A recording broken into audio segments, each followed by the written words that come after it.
artist, Jamela. I picked Kelly. Yeah!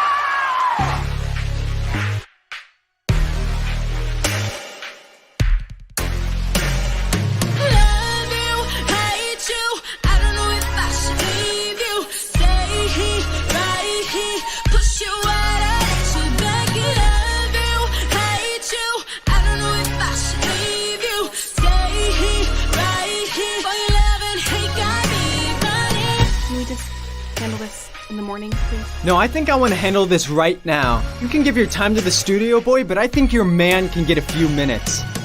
Alright? Hey, don't walk away from me! You're hurting me. Stop, please.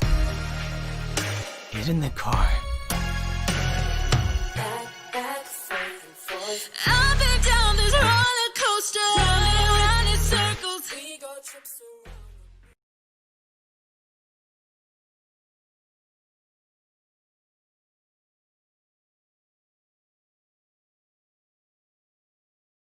I'm Yoshi Lomax, superstar attorney at law and fugitive. So, you're the famous Yoshi Lomax. Probably more infamous. I'm on the run from the federal government for crimes that I didn't commit. Gentlemen, I'm Deputy U.S. Marshal Sharon Starr. I'll be taking things from here. Not to mention being on the hit list of at least 3 of Miami's major crime bosses. I wanted to apologize in person for leaving so abruptly last night. Welcome back. That's Vladimir Kuznetsov, a Russian crime boss. He's been a suspect in over a dozen missing person cases. I mean, I didn't get here to be this successful for doing things the American way. I need a list of the jury for my case with Honshu. Oh, really? What's that worth to you? Oh my God, you're such a good... Mr. Santana is to be released upon processing. So what do you know about Sheldon Chisholm? What do you want to know about him? I really need to know if you're going to take my case. I don't have time to play, Miss Lomax. Money is not a problem. You know anything about his case? It's being handled by agents in my field office. I've learned that in this game of life, in order to win, Ready to dance? you gotta play dirty.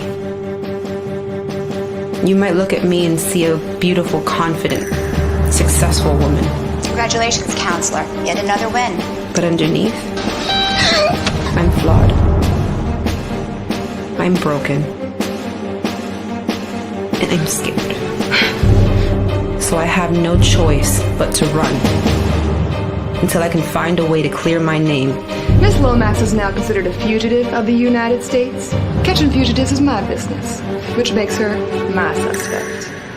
You and your associates are relieved. Look. She killed one of our own. But I will not give up. All right, people, listen up. Get a picture of Miss Lomax out there so the public knows what she looks like. I will not give in. Okay. People, we got a game plan. Let's break and execute. I will not get caught. Time to go hunt.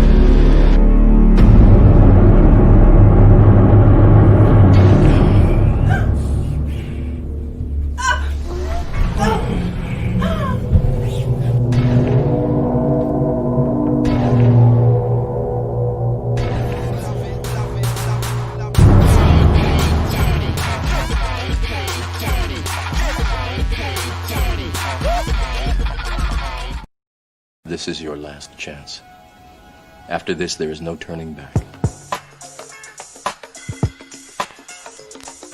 Real talk. Hey, this is Robin Lord Taylor, and you're listening to Real Talk with the Director on Dollhouse Radio. Hey, what's up? It's Logan Browning, and you're listening to Real Talk with the Director on Dollhouse Radio. Real talk. Hey, I'm Gina Lou, and you're listening to Real Talk with the Director on Dollhouse Radio. Hi, I'm Diane Franklin from Better Off Dead and Bill and Ted's Excellent Adventures. You're listening to Real Talk with the Director on Dollhouse Radio. Hey, what's up, guys? It's Chrissy DePaul here, and you are listening to Real Talk with the Director on Dollhouse Radio. This is Michael Jai White. Byron Min from Black Dynamite. listening to Real Talk with the Director on Dollhouse Radio. Hey, what's up? This is China Lane. You are listening to Real Talk with the Director on Dollhouse Radio. So keep it locked, keep it hot, don't go anywhere. Hi, I'm Vanessa Verduga, aka Justice Woman, and you're listening to Real Talk with the Director on Dollhouse Radio. Hey, what's going on? It's your boy Dennis White here on Real Talk with the Director on Dollhouse Radio. Tune in tonight and get the real. Real Talk. All I'm offering is the truth, nothing more. What's up, people? What's going on? Welcome to another edition of Real Talk with the Director and the Jedi Council. I am the Director.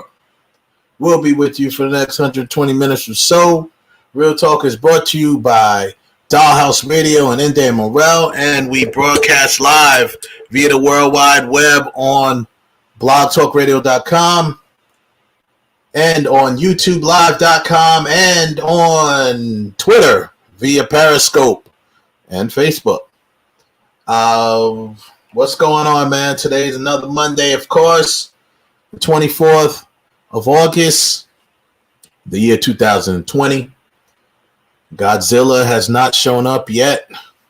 I'm still waiting on Godzilla to come walking through the Atlantic Ocean or something like that. 2020, of course, it's been crazy. You got, I'm here in Florida. There's 2 hurricanes heading our way towards the Gulf of Mexico. Should be here soon. Nothing new. It's 2020. Oh yeah. Did I forget to mention that there's a meteor or an asteroid on its way to Earth? So 2020 continues to not disappoint. So anyhow, hopefully everybody's out there staying safe. Don't panic. The asteroid is only about maybe the size of a refrigerator. So it may just take out a couple, million people. No, I'm just messing up. Let me not say that.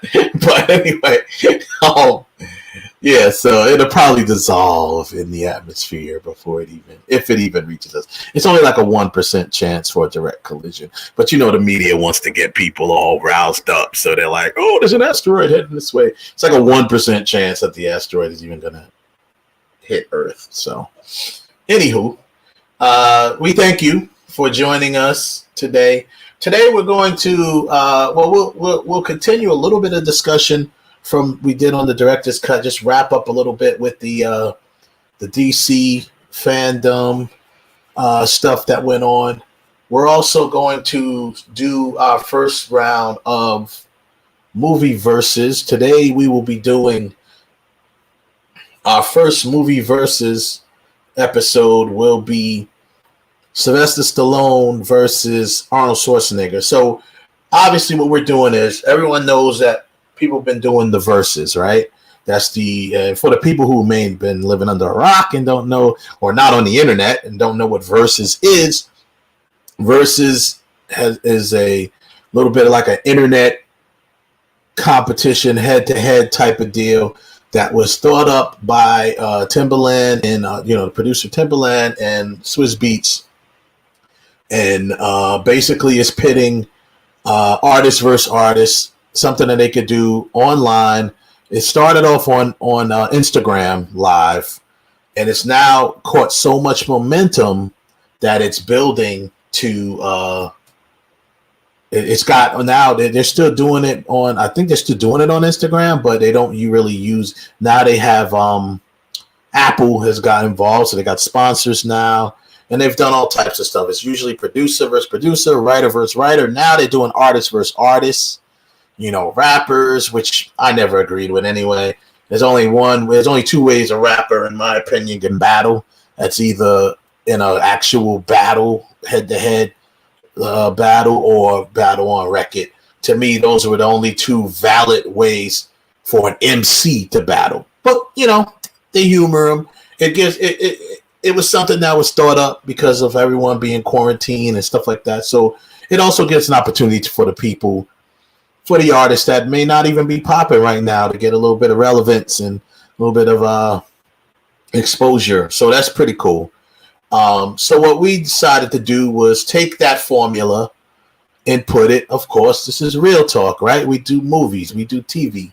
So we decided to do a movie versus, which is really kind of like an actor. It should be called movie star versus or something like that, because it's really like we're pitting actor versus actor. So we're taking Arnold Schwarzenegger and some of his 20 of his, maybe of his films, best films, whatever, against 20 of Stallone's best films or 20 of his films. It's that's up for debate, which is his best films, but for the most part, his best films or more popular films.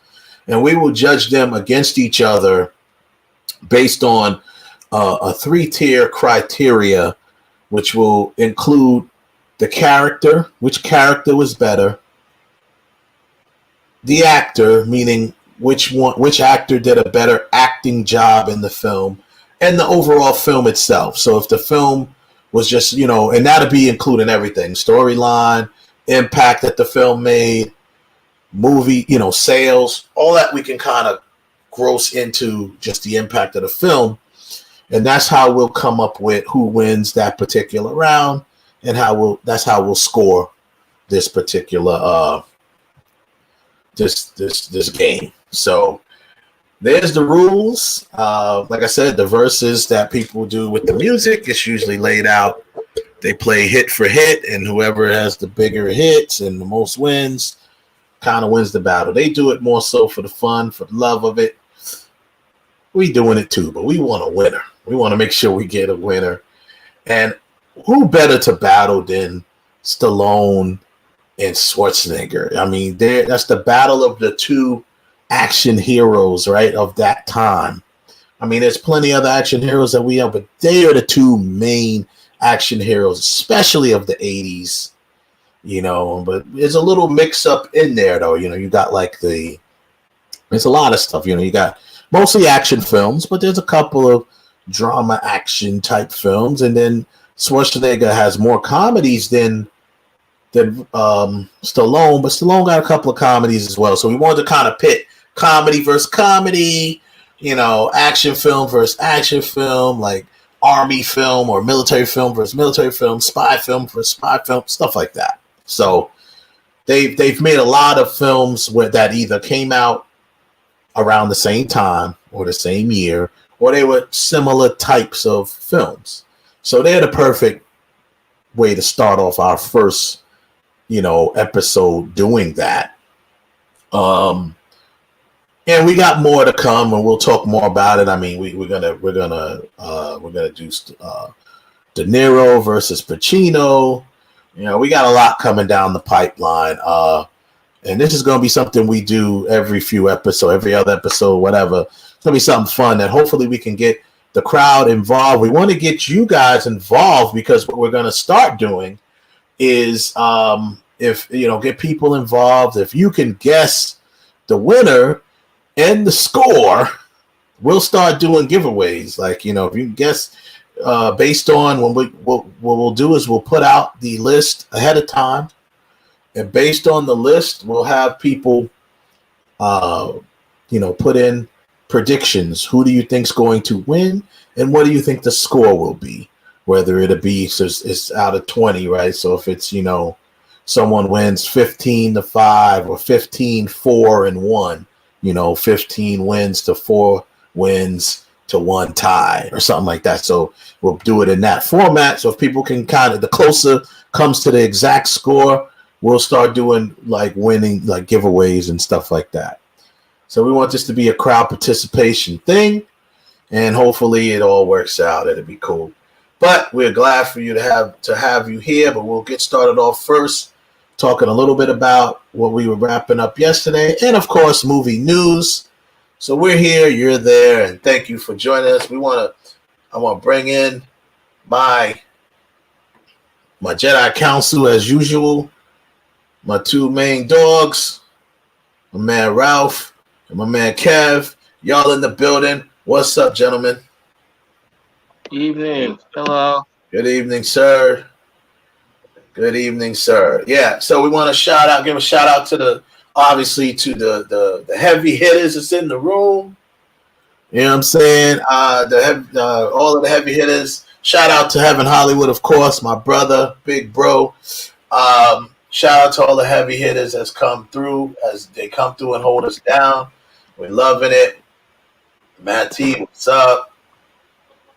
Joseph Tanner, of course, is a dedicated listener of the show, even over on Blog Talk. Let's see. Sean Millions, what's up? Everybody that came through, man. We want to say what's up to all of you. We appreciate you coming through. And we're gonna get this thing popping. Somebody asked, let's see. Well, okay, Kevin put in $20 Wiz gift. Did you say the Wiz gift card? Hey,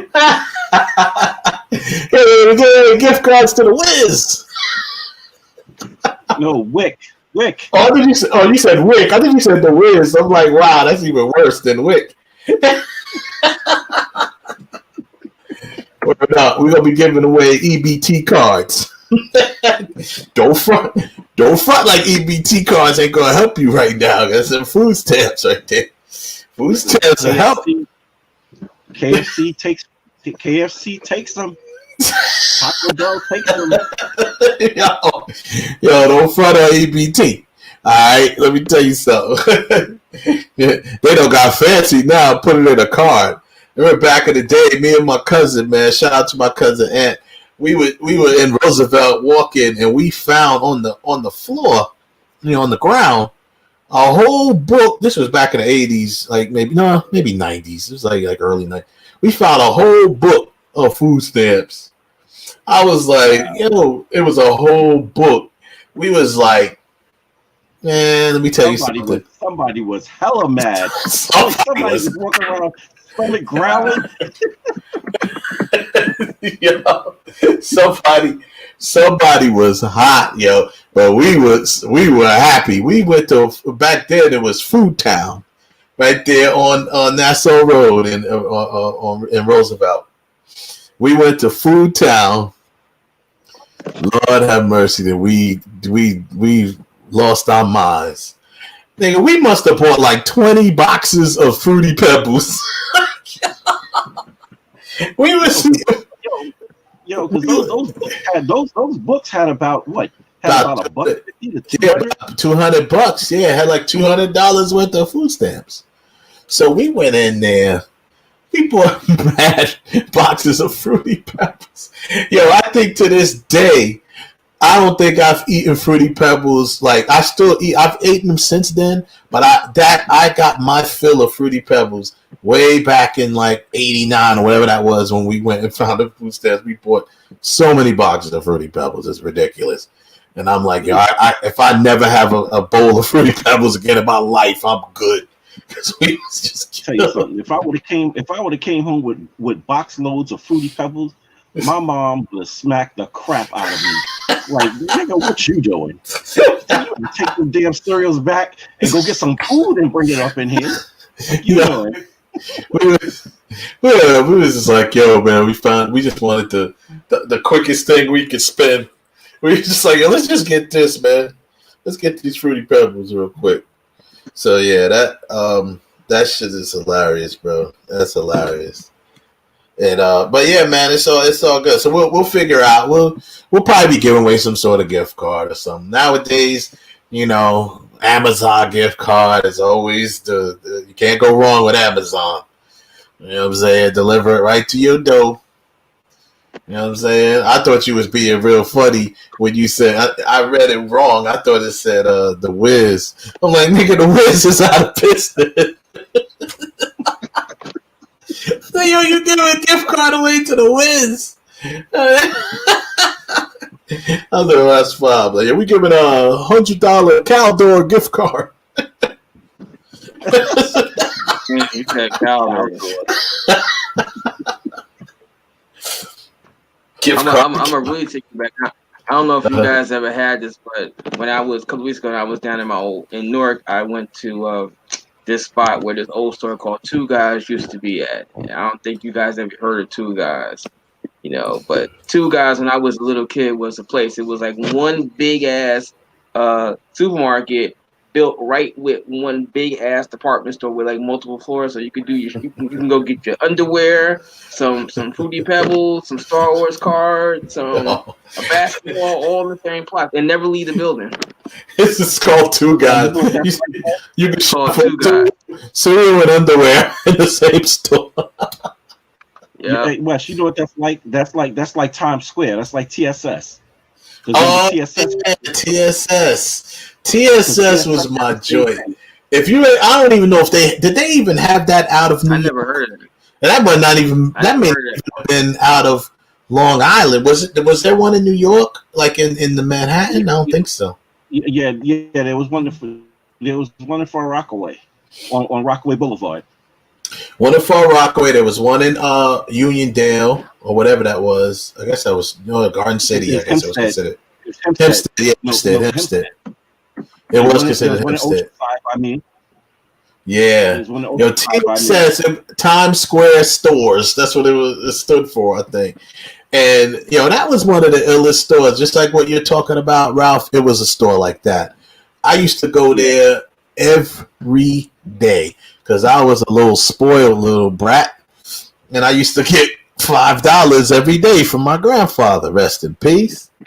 And he gave me every day. He'd give me a $5 bill, and my dumb ass would go run to TSS and buy a GI Joe toy, action figure, almost every day. That's how I built up like 100 of them motherfuckers. But like 100, I had everyone. I had every GI Joe toy, and then I started building the and they have the best. Yeah, they had good stuff, but just like what he's saying, they had a little bit of everything. That was really there was a department store. And we don't have department stores anymore. The department store is dead. That was a department store. Department store is dead. What happened to the department store? Ralph, Times Square was Ralph. Just so you get an idea. It was like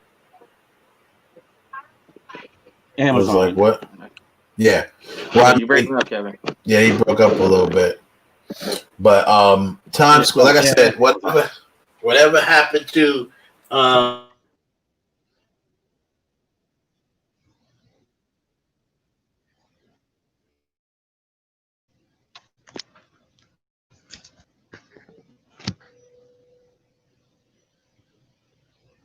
What's Ralph?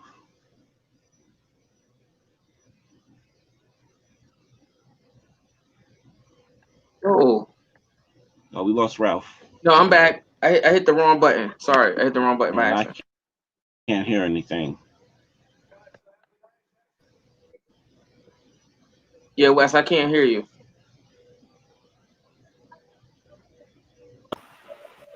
Can you hear me? Yeah, I can't hear you either. I heard you for a hot second. Now I can hear you. I can hear Kev. I can't hear Wes. Can't hear me now? There you go. Okay, cool. I don't know why. There we go. I can hear you. Mute. Yep. All right, cool. Yeah, so department stores were killed by Amazon. It was really, it kind of went out even before Amazon, but Amazon put the nail in their coffins.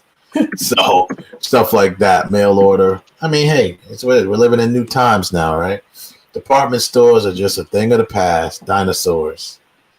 Yeah.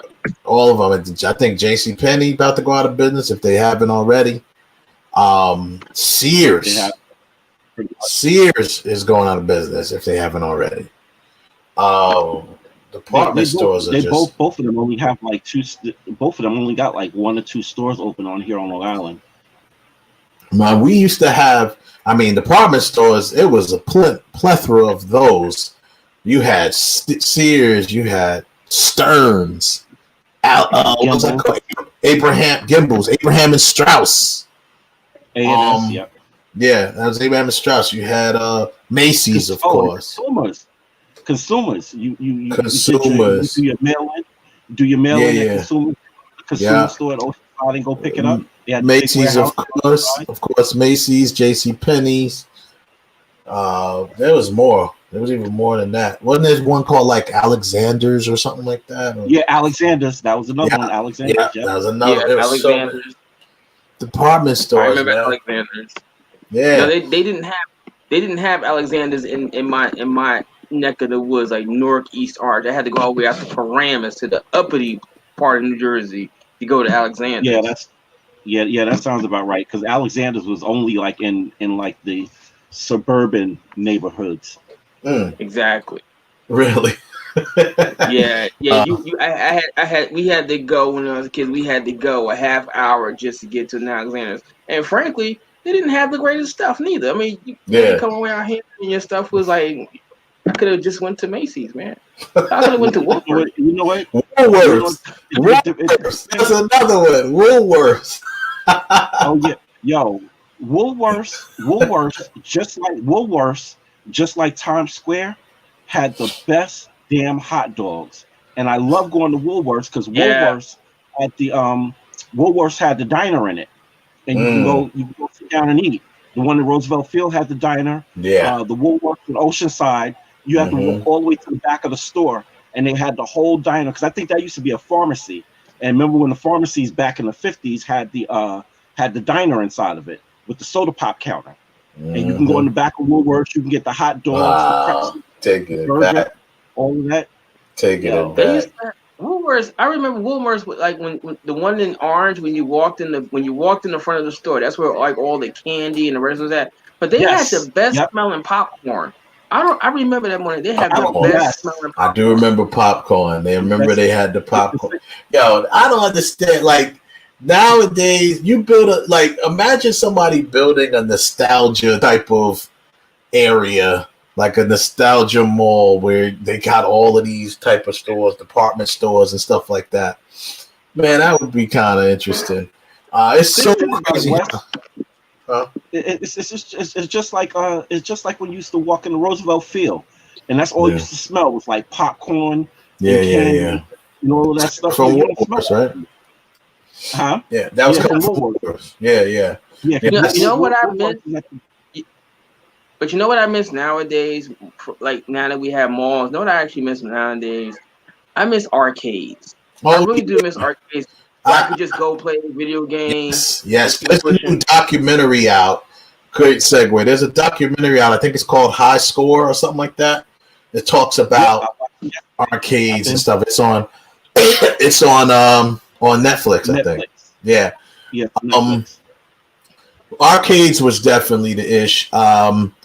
The bottom line is I always wanted to build like a nostalgia type of spot for kids, man, because when we had arcades, man, kids would stay off the streets. We had somewhere to go. Because, I go to arcade, man, I'd be there all day. All day. I used to go to Nathan's in Westbury. I would ride my bike from Hempstead to Westbury. That wasn't that ain't no hop, skip, and a jump. You know what I'm saying? Ralph, for you to get a perspective of that, Ralph, that's like driving from East Orange back over to Newark. Oh damn! On a bike. That's a long. By bike. That's a long. I've done that before. That's a long way. There used to be a place in East Orange that was like 2 blocks away from me. It was called Sinbad's. It was called the home of the Belly Buster. And you like the Belly Buster. All Belly Buster was, and I don't know if you guys ever had this, but maybe it's a Jersey thing. It's called an Italian hot dog, right? But it was kind of like picture Arnold's from Happy Days, right?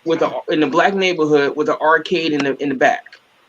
Okay. So you could literally what you could sit there while you order your food, go play some games, come back, and go back to play more games. Ralph, it was a great place. That's the type of place I want to build for the youth. But you'd have to modernize it a little bit, put some internet cafe in there, something like that. So people maybe put some, but I mean, to make it like a nostalgic type of place would be dope. Maddie in the chat room says, I wish they used to have more arcades here in that's New Orleans and Alway. used to have was Celebration Station. What exactly is Celebration Station? I've never heard of that. I guess it was that like an arcade, Matthew, that you was that like an arcade place? And arcades, man, I used to go to Nathan's and I'd be there all damn day. Spending all my money on the arcades. And I used to leave like $5 to go buy 2 hot dogs and some fries. You know what I'm saying? No drink. Yeah. I had no drink. I had no drink. 2 hot dogs and some fries. You know. I'll be right back. Yeah, We had it. We kind of had it. We had it dope. We had it dope. We had it dope out here in Long Beach. We had the arcade that was on the boardwalk along with the rides, and then you could either ride your bike or you could take the bus over the ocean side. And the same thing, out Nathan's had a big arcade in the back. Oh, okay. Makes sense. Yeah, bro. So I'm gonna call into Blog Talk too. I think Ralph went and made a Blog Talk show. I'm just gonna call into that too, just so you know the people on the Blog Talk can hear me. What the hell is my what the hell is my thing? I don't know what the heck that is. Oh, there we go. Hold on a second. Grab this real quick.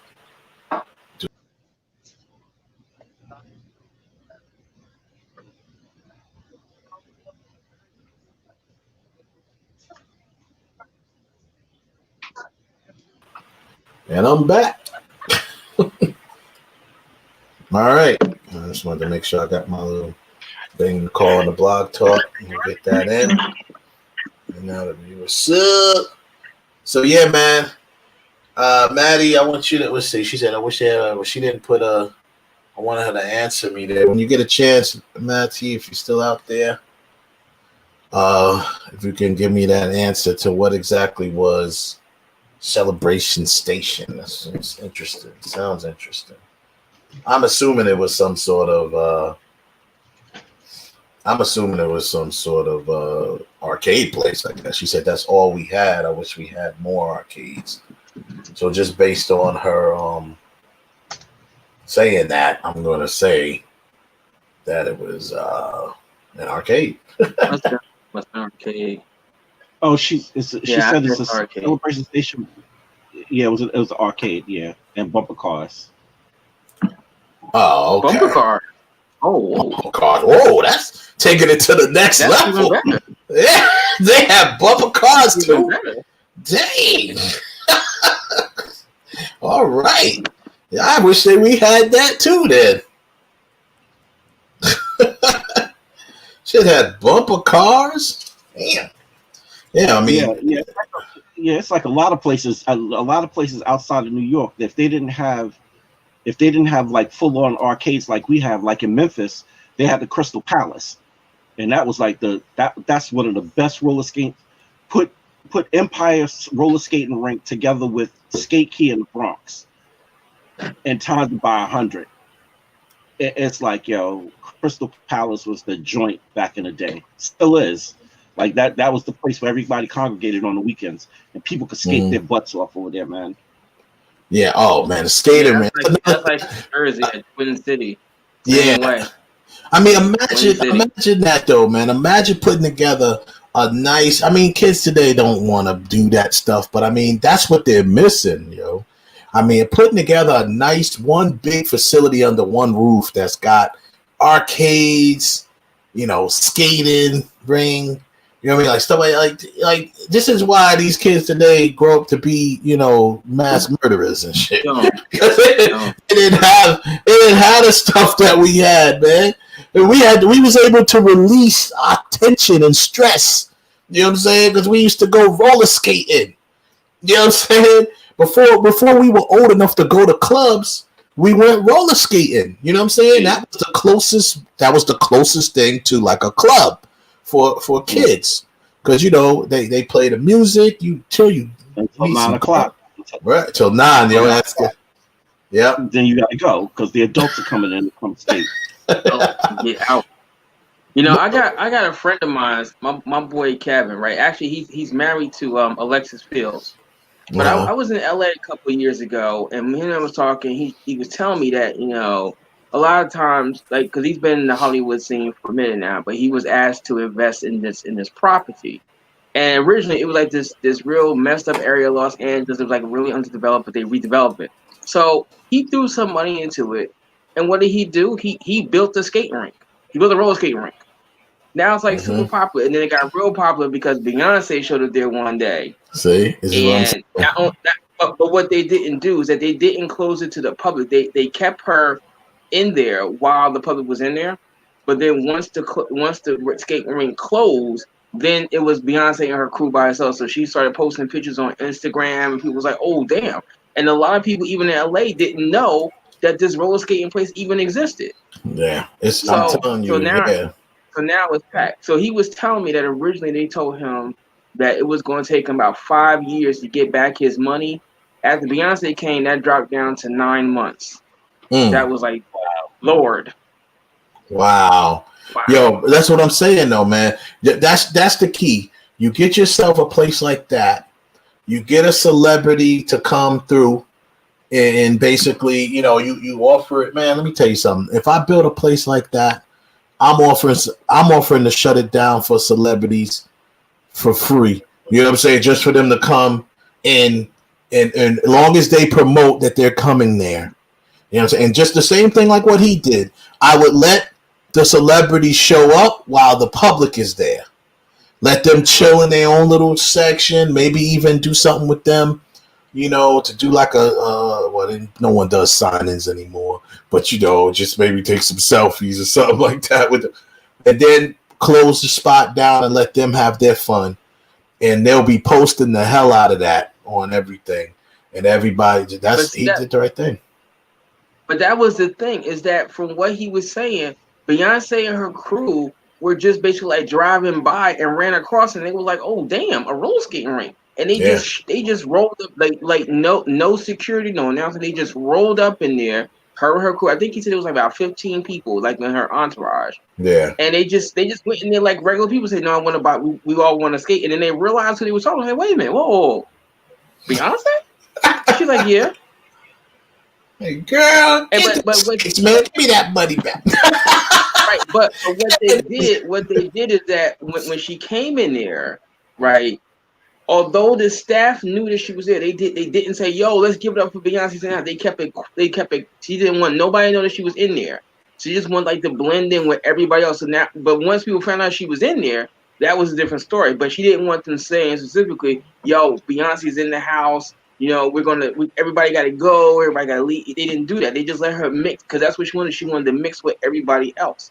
But then when it like I said, when it closed, they said, "No, we'll give you another hour just for you and your crew by yourself." But they didn't kick all the regular people out, you know, because hey, Beyonce is in there on a Thursday, but tomorrow everybody else is gonna be up in there. So why exclude them?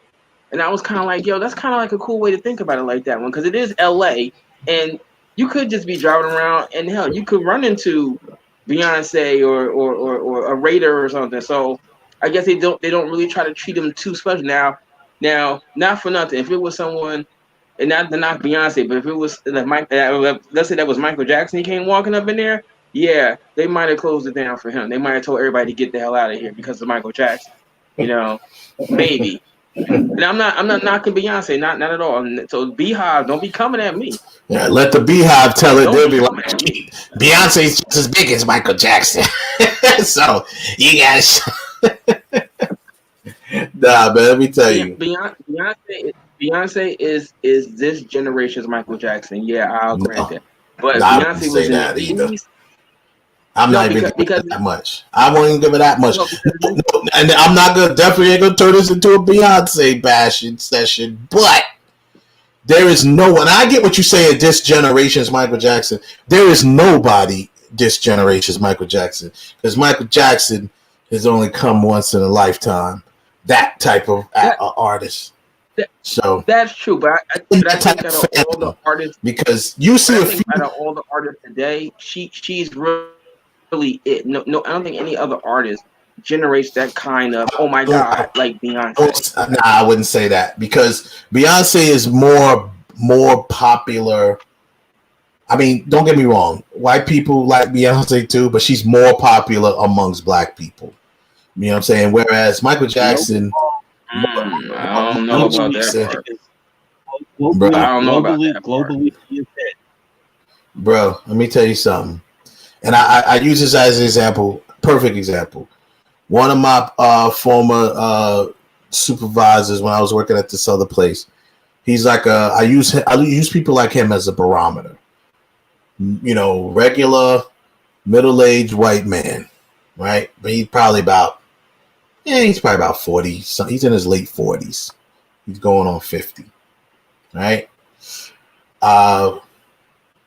I remember one of the other girls, she was a big Beyonce fan. She's asked him, you know, about Beyonce or whatever. I don't know how they got on that topic.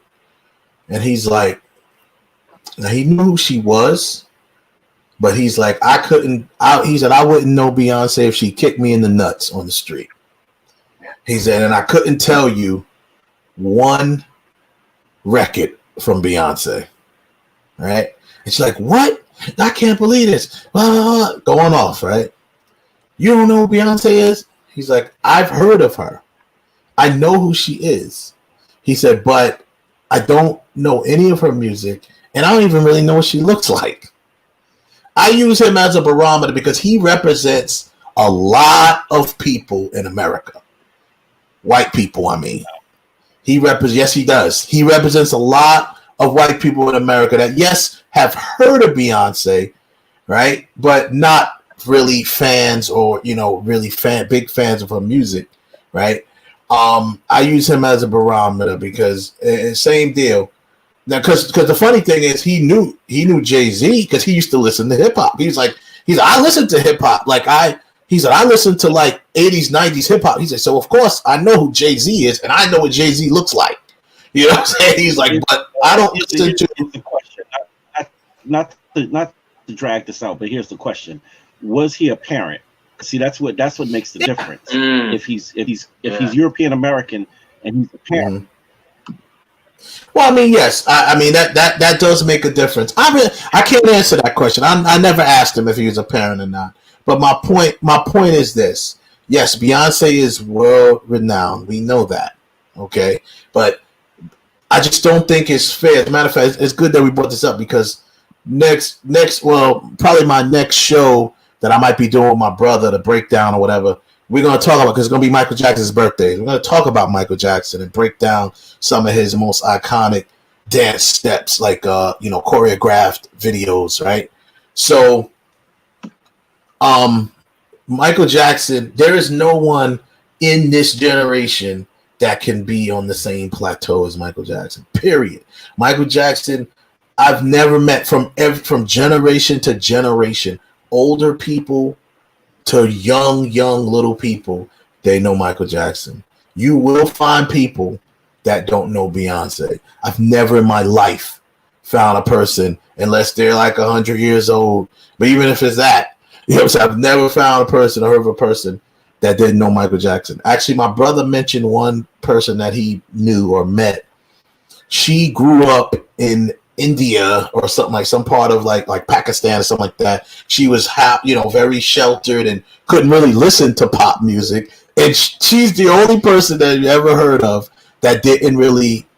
She heard of Michael Jackson, but never heard any of Michael Jackson's music. So that even you have to go in the far crevices of the planet to find people that's never heard of Michael Jackson. Everywhere. That's all I'm saying. Beyonce, and if you want to say, it's still fair for you to say, if Beyonce is this generation's Michael Jackson, okay, if you want to call it that, that's fine. I don't think so.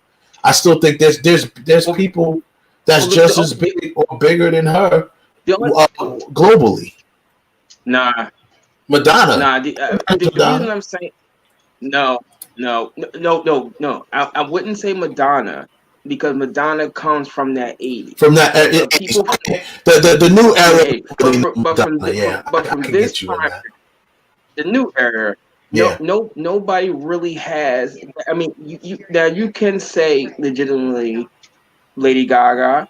I would go in there. Katy Perry, right? The younger and generation, yeah. And certainly this group that's like killing it from I think Japan. This whoever those guys are with this K-pop music, those guys have that kind of fandom. But I think that no performing artist of this particular time period today has that quality. Like you hang on to everything that the person says. You want to give everything it does. I just don't think right now Beyonce is a level above everybody else. The only person that might come close to her is maybe, and I'm just really stretching, is maybe Lady Gaga. I think that's the only person that really can match that. If you're talking about strictly this generation, I can buy that. You know, I mean, to me, saying this generation's Michael Jackson, I guess you could say that. I mean, I don't know. I mean, I guess so. It's just hard for me to pit. It's hard for me to put her in the same breath as Michael Jackson because Michael Jackson is eons ahead of her as an artist. He's eons ahead of her. I certainly agree, but however, for this, we don't have anybody else in the 2000s that had that type of magnitude that Jackson did. Like Jackson, like in the 80s, is Jackson, Prince, Springsteen, and Madonna. That's the 80s. But even the 90s, you could say probably George Michael's and the rise of rap music. But in the 2000s, you have people that come out and do like one hot song or one hot album. It's very hit or miss. Beyonce is kind of consistent. She's consistent through the 2000s. I agree with you 100% on that. But I guess what I'm saying is I look at all different cultures and generations and things of that nature. You know, like for instance, everybody on YouTube, there's a show on YouTube called Kids React, right? And it's a show that they basically take kids from the age of like, I don't know, maybe from the age of like 7 to like the age like 10, 7 to 11 or something like that. And they place music for them, right? Most of the time they play older music for them just to see how they react to it and if they know who these people are, right? And you always have artists that they play. They did Queen, they did they did Madonna, they did, a lot of big, Guns N' Roses, all this different stuff. You're always going to have some of the kids that know these artists because of maybe their parents or whatever. But then you have the kids that's going to be like, what the hell is this? You know what I'm saying? Like, what is this? I don't know what this is, right? These are little kids. I want to check and see if they ever did Beyonce. I think they did. And most of them probably knew Beyonce, but some of them didn't. You know what I'm saying? I saw that. They did like introduce them to Phil Collins in the air tonight. And I was like, I was like, okay, that's nice because it's a cool show. It's a cool show. They introduce and just get their reactions. But the only episode that I can remember where every single kid knew the artist, was able to guess the artist, was Michael Jackson. When they did Michael Jackson, every single young kid was able to guess that it was Michael Jackson, right? I watched a lot of those episodes because I thought it was really, entertaining. And out of all of the artists that they did, all artists, big artists from back there, like I said, the whole hook of the show is to let them hear stuff that's not going on today, just to let them, expose them to it. But they, for these kids, Beyonce is still is an artist of yesterday. She's not an artist of today for kids that age. You know what I'm saying? So because the stuff Beyonce makes today appeals to, the teens and 20s and older, especially now, especially the stuff that she's making now. So so kids that's that little, they're not really looking at that. So like I said, and I'm gonna leave it there. But yes, I'll give you that she's I guess this generation, maybe not this generation, but last generation. She's the millennial Michael Jackson. You know what I'm saying? We'll go it that way. The millennials. I don't like saying that neither, but I got nobody else really compare. I can't say that she. If you want to say that she could be this generation's Madonna, okay, I'll go with that too. Could be that too. This generation's Madonna, Michael Jackson. I don't like putting anybody on Michael Jackson's level because there's no other artist that matched his level, in my opinion. You know what I'm saying, of artistry and everything, huh? Prince did. Maybe Elvis. Maybe Elvis or the Beatles. One of those. Yeah, you would have to look at something like that as far as all pop, culture. I mean, Prince did not match Michael Jackson's level of pop culture. He's a better artist, in my opinion, as far as he's more talented. I'm gonna say better artist. He's a more talented artist than Michael Jackson. You know what I'm saying? That's obvious, but Michael Jackson was just, motherfucker. This dude would jump out. I remember a concert. This dude jumped out. He got shot out the stage, jumped on, and that nigga stood there. He had to stand there for about 10 minutes. Didn't say nothing, and people was screaming and crying and falling out. He just stood there like this. That sounds like Super Bowl. That might have been the Super Bowl. I don't know, but that's only Michael Jackson, yo. Now, I mean, like I said, Beyonce, of course, she has that appeal with her performance. She's a very good performer. You know what I mean? She has that appeal, but she's not on that level. No one is. And that's not a diss to her because no one is. You know what I'm saying? So, that plays so. But anyhow, we'll go from there. So, yesterday we talked a little bit about, and we're not going to talk much about this because we're going to get to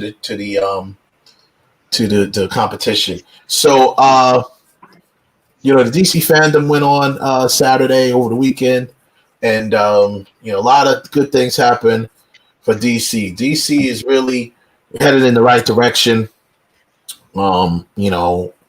As far as the new stuff, they put some new trailers out. Snyder Cut trailer, the Batman trailer. Wonder Woman, Suicide Squad, a lot of stuff. And then there was a lot of panels that gave you some more insight, like the Black Adam had a panel with The Rock. Shazam had a panel. It's looking real good for DC, but here's the deal. We had to, number one is this. Ralph, you're gonna have to take your medicine. We told you, bro. Did I not tell you that Jim Lee will be running the DC cinematic universe at some point, as I also said that he should be. I never disagree with that. My thing was not who was running it, was who was the overall perspective. Right. Yeah. But Ralph, I'm gonna have to find the episode. I'm gonna do the archives. You said it was never gonna happen. That's what you said. That's exactly what you said. What I said was that if you were Jim Lee at the time we said that, why would you want to run it? Because it was a mess. Well, because you want to keep your job. You want to keep your, Jim Lee already works for DC, and look at what happened. Now, if Jim Lee, wait a minute, Wes. Let me ask a quick question before you go with that whole Jim Lee thing. Wasn't the other guy that they just got rid of that was running the DC universe? Wasn't he also working for DC in the comics? He was a writer. Yeah, he was a writer. He was a writer for DC. Jeff Johns. So that's what I was talking about. So you took one guy that did the exact same thing for Jim Lee. Now granted, Jim Lee did. Jim Lee has the bigger name and the bigger position. Granted, but you're doing the exact same thing. No, it's not the exact same thing because Jim Lee was the chief creative officer of DC Comics. So he was a chief creative officer. So he was on the business side and he drew. So, but what I want to say is this. This is what I want to say. Jim Lee, okay, when that happened back then. Now imagine if he didn't step up.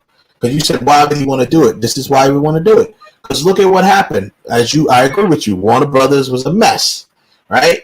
Warner Brothers has now been taken over by AT&T. We've talked about this numerous times. There's a shift in power. They're shuffling people around. We talked about this, right? There's people being laid off at DC. The DC media, Warner Media, people being laid off. Power is shifting. Jim Lee was technically part of the crew of people that got laid off. But because he took the helm, and they elevated him to the new, running DC now, DC and Warner Media and DC, everything that's in the DC cinematic universe. Shit, if he wouldn't have took that, he may not have a job. So that is exactly why you want to do something like this. And wait, let me make my other point. And the reason why I always said he would end up here, is because, number one, he was there for the vision that he was part of laying out the vision that Zack Snyder was doing. It wasn't all Snyder. It was him working with Jim Lee. And like we said, Jim Lee basically he mapped out the vision for the whole DC universe. You know what I'm saying? As far as visually, and as far as what the man, and that's what it was. Now you had with him there, and the formula would have been with him and say Zack Snyder. So you got someone who is a film guy. I remember that's one thing you always talked about. So you got a film guy that's working with him, partnering with him, that's going to help shape this thing and put it together, right? So Jim Lee's not a film guy, that's for sure. But he knows that. This dude's been around, man. He's been around for many, many years in the business. And he knows that he's not a film guy, but he's going to make sure that he's got the right people in place, because he knows visually, he can envision how DC should go. And I think it's a good move for them to finally elevate him to a position in Warner Media. And that's why you're seeing, I'm sure, of course, hashtag release the Snyder Cut was a big part, but I'm sure he had a big part also in getting this Snyder Cut released on HBO Max, which is going to be on HBO Max. Snyder, during the panel, said it's going to be a 4-part to the film, because the film is like 4 hours long, the original cut. So they're going to break it into 4-hour-long episodes, if you will, to kind of push this whole thing together. And I'm telling you, man, he's mapping out all the other stuff that's starting to happen now. They're finally going forward with the Flashpoint movie. The Flashpoint movie is going to bring back Ben Affleck. He's been confirmed. Ben Affleck is coming back as Batman in the Flash movie. And Michael Keaton's going to be in it as Batman. So, Flashpoint obviously deals with a lot of time travel and stuff like that. So Michael Keaton is going to play a version of Batman. Ben Affleck's going to play a version of Batman. If they do it close to what the Flashpoint story arc is, then, Ben Affleck is probably only going to be in it a little bit. Because even in Flashpoint, Batman in Flashpoint is really Thomas Wayne, not Bruce Wayne. So you only see Bruce Wayne like at the beginning and at the end. So, you know what I mean? So he's probably not going to be all throughout it. He's just, the point is, this is all moves from Jim Lee. We got Milestone Comics coming back thanks to Jim Lee. Milestone, it was the comic brand that was all black run. You know what I'm saying? It was run by black, Dwayne McDuffie, rest in peace. And then, some of the other cats, all black run. Who else is in that? Reggie Hudlin is part of that team. They're going to do, they're the ones who bought you, Icon. They bought you Static Shock. They bought you, all of those things came from pretty much a lot of the black superheroes that came under DC. Milestone was the ones that kind of put that out. They're coming back. Jim Lee is making a lot of moves now in his space, and he's elevating this thing, man. I believe he's going to do the right thing. He's going to, gonna say this. I'm gonna say this, right? Because I'm very adamant with this, right? If Jim Lee is putting in all the right pieces together to turn the DC ship, not Warner Brothers, the DC ship, I'm all for that. I'm all in. However, as I've always said, at times executives start running their mouth, they don't know what they're doing, and they start interfering in things. So if you have this man, Jim Lee, that's putting in all the pieces, if the Warner Brothers executives say, well, we don't like him because he doesn't fit this way, so we want to go with this guy, and you start interfering, and once again you derail the ship. That's always the problem that I keep seeing. It's not about who is right. It's not about who's it's not about the top guy, because the top guy. And I put to you like the other day I was looking at Ford versus Ferrari for like the umpteenth time, right? Yeah. Now that guy he knew who his driver was, but who was the one that kept trying to take Ken Miles out the car? The executive could say he doesn't seem like he's a company guy, but he knew that Miles was the guy to do what they need to get done for them to beat Ferrari. He knew it in his heart.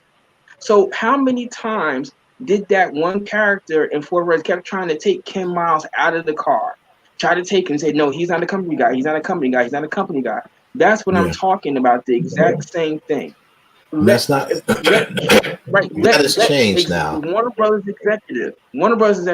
Let Jim Lee do his job. Let him put the pieces in place so you guys can turn the ship so that you can make the DC universe profitable more than just a standalone Batman movie or more than just a standalone Superman movie.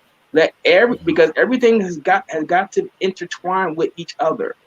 You like doing these standalone things anymore. It's done. Everything has got to intertwine. You got to tell somehow you're gonna have to have everything be a connective story through some sort of DNA. Let this man do his job. Put the right people in places to keep the ball rolling. If that happens, I think that's what's going to happen. I think that's what happened to him, because right now there aren't too many people above Jim Lee at this point. So they're definitely elevating him to the Kevin Feige type of status. Of course, you still got the people over at AT&T. That are that's running, the guy that was just we talked about that's appointed to run Warner Media, stuff like that. But where Jim Lee is going to, he's going to pretty much oversee everything from the creative standpoint of Warner Media that involves DC. That involves the DC universe. Anything else he has nothing to do with, which is rightfully so. He should never have to do with any of the other like films or anything like that. Anything that has to do with DC, as far as the creative direction for DC, that's what Jim Lee is doing. And I knew this day would come eventually. Wasn't sure when, but it took the ship basically sinking because Jeff Johns failed miserably at doing it, only because I don't know why. Maybe because of his own ego, his own stupidity. He probably could have been a decent guy. He's not good show. He's a writer. So what has he done? He went back to writing for DC. That's pretty much what he does, writing for the comics. He does still write some of the shows, but we don't know how long that's going to last. They may just say, listen, dude, just write, and that's it. Because he was a showrunner over for Titans, I think. He was a showrunner for that Stargirl show. I don't think he's going to continue to be that, have that job. He will probably just still write. Now, Wes, even that part that you just said, I'm glad you said it like that part, where Jim Lee is going to deal with the DC film division and nothing else. Also, that's a good idea. So don't. And once again, executives don't say, well, hey, don't have some executive come in and say, hey, no, Jim, listen, you righted the ship. You righted the ship with DC. How about you take a crack at the Harry Potter universe and let's get this thing back rolling, because the last Harry Potter. I don't think he can do it now. Right, but what I'm saying is you'll have some executives say, hey, you know what? This sounds like a great idea because he did this fantastic job with DC, so we'll give him the Harry Potter line too. And then what happens? Either both franchises sink, or One stays good, the other one sinks. But who gets the blame for it? Jim Lee. Yeah, but he won't do it. He won't get the blame because Jim Lee will not do that. He's not. See, he's not that type of dude that's going to step out of his lane or out of He's not going to do that.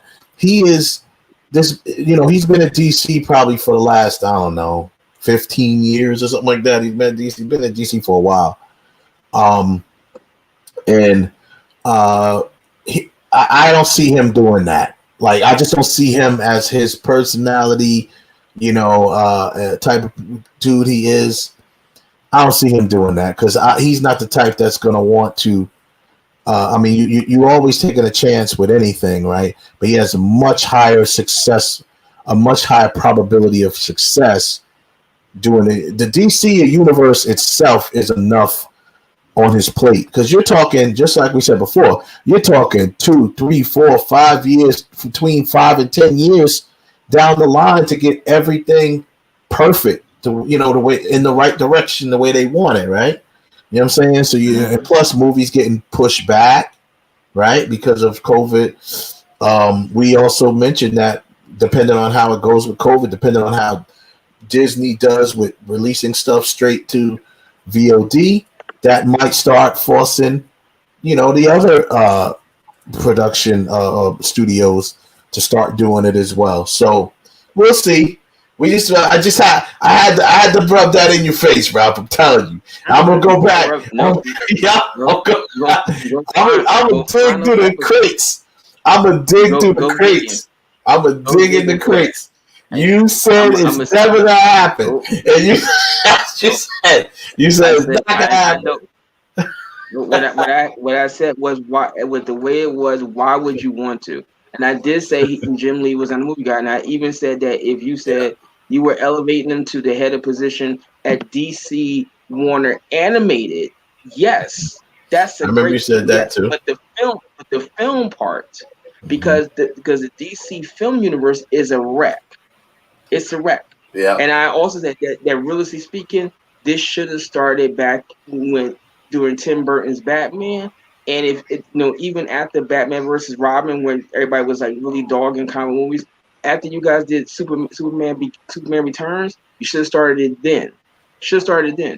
Now you're playing catch up with these figures that are like worldwide. Like everybody knows who Superman. No matter how old you are, everybody knows who Superman. Everybody knows who Batman is. Oh, the whole Trinity. Everyone knows Batman, Superman, Wonder Woman. Everywhere in pop culture, everyone knows that. You know what I'm saying? They talked about Wonder Woman is actually turning 80 years old. Wonder Woman is about to be 80 years old, the character. So, everybody through generations knows Wonder Woman, just like Batman and Superman. So, yes. But the truth is that everybody didn't know who Iron Man was or what the Avengers was. But Disney... I kept saying Disney. Paramount and Disney made it so that you knew who these characters were and that you loved the characters. Yeah, DC just came at it the whole way backward way, and I still think if anything they should have built this during the time of Christopher Nolan. That's when you really should have really been putting the seeds together, because now your Batman franchise was rescued by Nolan. That's when you really should start putting seeds together, but you guys didn't. You waited until Iron Man, and actually, it was later than Iron Man. It was really what? Thor, the first Avengers said, "Okay, now we got to start doing something." Yeah, but I think Nolan only committed to a certain amount of work with it because he's not a comic guy. You know what I mean? Like he did what he did with his films, and he didn't really want to do anymore.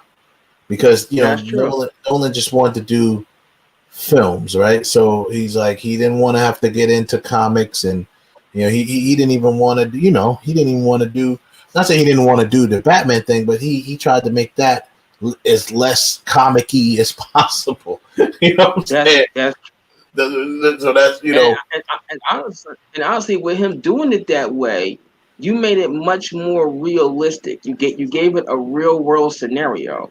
Like there really could be some guy out there putting on a black cape and cowl out there fighting crime. There really could be some guy out there. Most definitely. Right?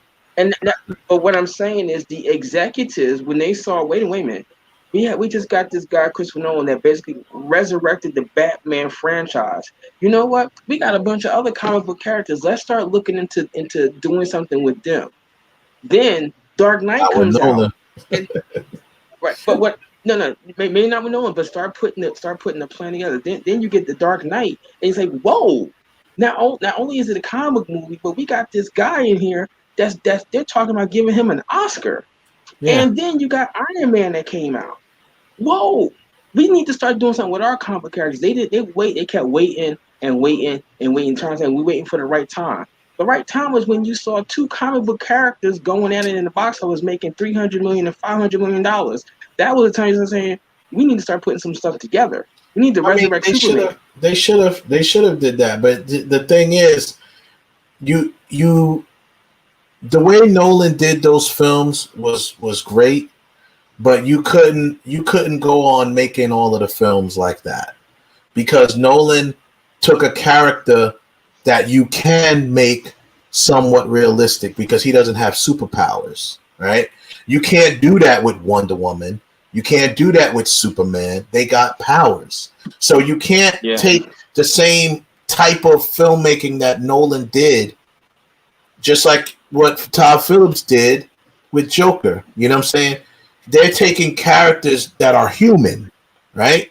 And humanizing them and making it realistic, which is dope. That's why those are the films that got the awards, the Oscars, and stuff like that, because it was put into a realistic standpoint, humanized the characters, so to speak, and but it's not really fantasy. Superman has to be fantasy because it's a super. I'm gonna tell you. You know who I really thought could have made a damn good Superman movie? I really thought it was the Wachowski brothers. I thought the two of them could have made a damn good Superman movie. Yeah. I don't think so. I think they could have. Let me tell you something. The Wachowskis struck lightning in a bottle with the Matrix. And the first Matrix was really the only really good Matrix. The other ones were eh. The other ones were eh. And the third one, we're not even going to talk about the third one. Third one don't exist. Let's clear up why. I know where you're going. Because I agree with Ralph. The Wachowski brothers can do it as long as somebody else writes it. They can direct the hell out of it as long as they get a different writer for it. And let's be politically correct. They are no longer the Wachowski brothers. They are the Wachowskis. Right. The Wachowski siblings. But I think they're now the Wachowski sisters, but we'll just call them the Wachowskis, right? So here's my thing. I think the Wachowskis are greatly overrated. Number one, I think they killed it with the Matrix, and that was a stolen idea anyway. I don't even want to get into that. That idea was stolen from the first place. So they never really came up with an original idea that was dope. You know what I'm saying? So, I like Bound. Bound was good. I like Bound.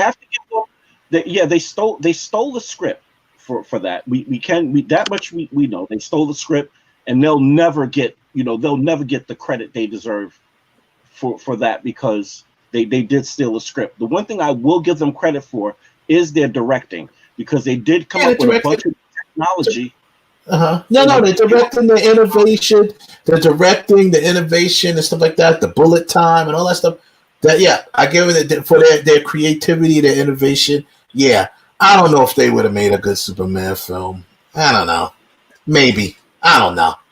I don't think their innovation with stuff like that was great. But I mean, I look at their stuff. That's for the Matrix. When I look at the other stuff that they got, Bound was good or whatever. V for Vendetta was decent, but they didn't even direct that. They produced it. So I don't know. And what was that? Cloud Atlas? Didn't they do that? That was whack to me. Yeah, that was garbage. Cloud Atlas was garbage. That was garbage, man. That was garbage. They are not. They're overrated. That's all I'm saying. They're overrated because I agree with that. They made a timeless hit with the Matrix, and they just rolled with it. They rode with it or whatever and made a shit ton of money from it and basically stole the idea anyway. stole the movie anyway. So to me, you don't get points for that. You know what I'm saying? Yes, you get points for the directing. I agree with you, Kev. You get points for the directing part of it because you still have to put it all together and direct it. But you know, I think the person who did Superman is the one who should have did Superman, Zack Snyder, because he did a great job at it. I'm gonna say this, and it's gonna be funny coming from me, but you know who else I think is overrated? That really struck lightning in a bottle. Yeah. George Lucas. I'm sorry, but as a director, okay, yeah, overrated. I mean, I'm not gonna argue with you on that because you got Star Wars, right? But all the Star Wars that are considered the best ones, all he did was he directed the first Star Wars. He did not direct Empire or Jedi. Right. Yeah. But he directed all the prequels. Yeah. But then you have all the last three that were directed by other people. I'm sorry, but the Phantom Menace stinks. Attack of the Clones is pretty good. Revenge of the Sith was better, you know, but the best one was The Empire Strikes Back, and that's not George Lucas. Well, I tell you one thing. Yeah, and I tell you one thing. Lucas is terrible with dialogue. He's not a dialogue guy. You know, come on, every single movie, I got a bad feeling about this. Every single movie, I got a bad feeling about this. You couldn't think of nothing else? Yeah, he's not a dialogue guy. I mean, I'm not going to argue with you on that. People, that's a fair, you know, if you want to have that assessment and have that opinion, that's fair. You know, you can say that, that he was not, you know, he's a little overrated as a director. I mean, he's a genius to think up this world that he came up with, but that's a whole nother story. That's just as a creator and innovator, and you know how he build an entire universe. That's genius. Yeah.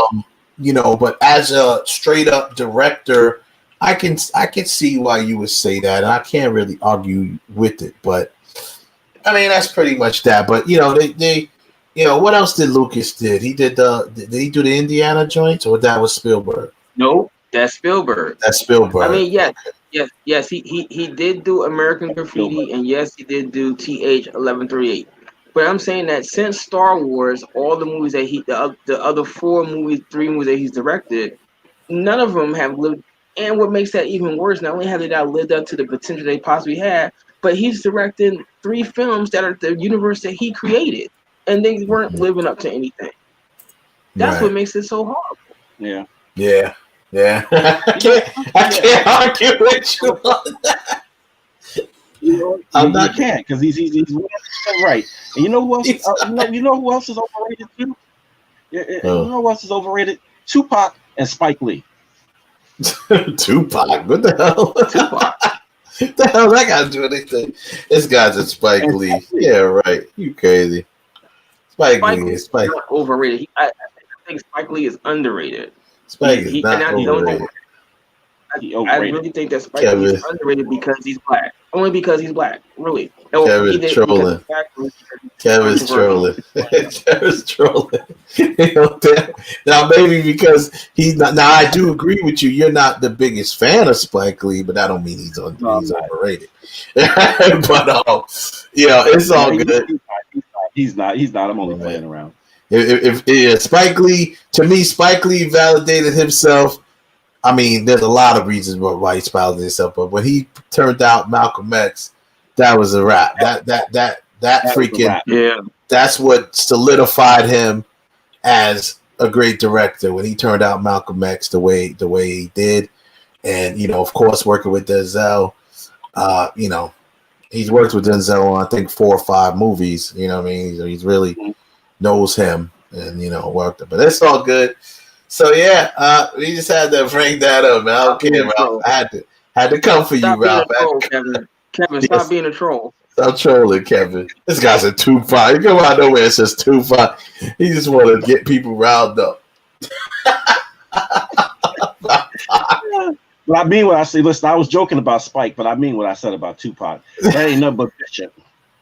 Yeah, please. Bishop, overrated as what? As an actor? Is he overrated as an actor or as an artist?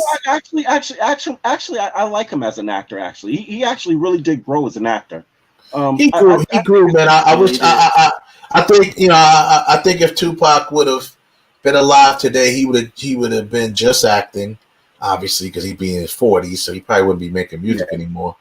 But he'd be just acting, and I think he was on his way to just being acting. I wouldn't have been surprised if he would have retired from music not too long after, let's just say he did not die when he got shot.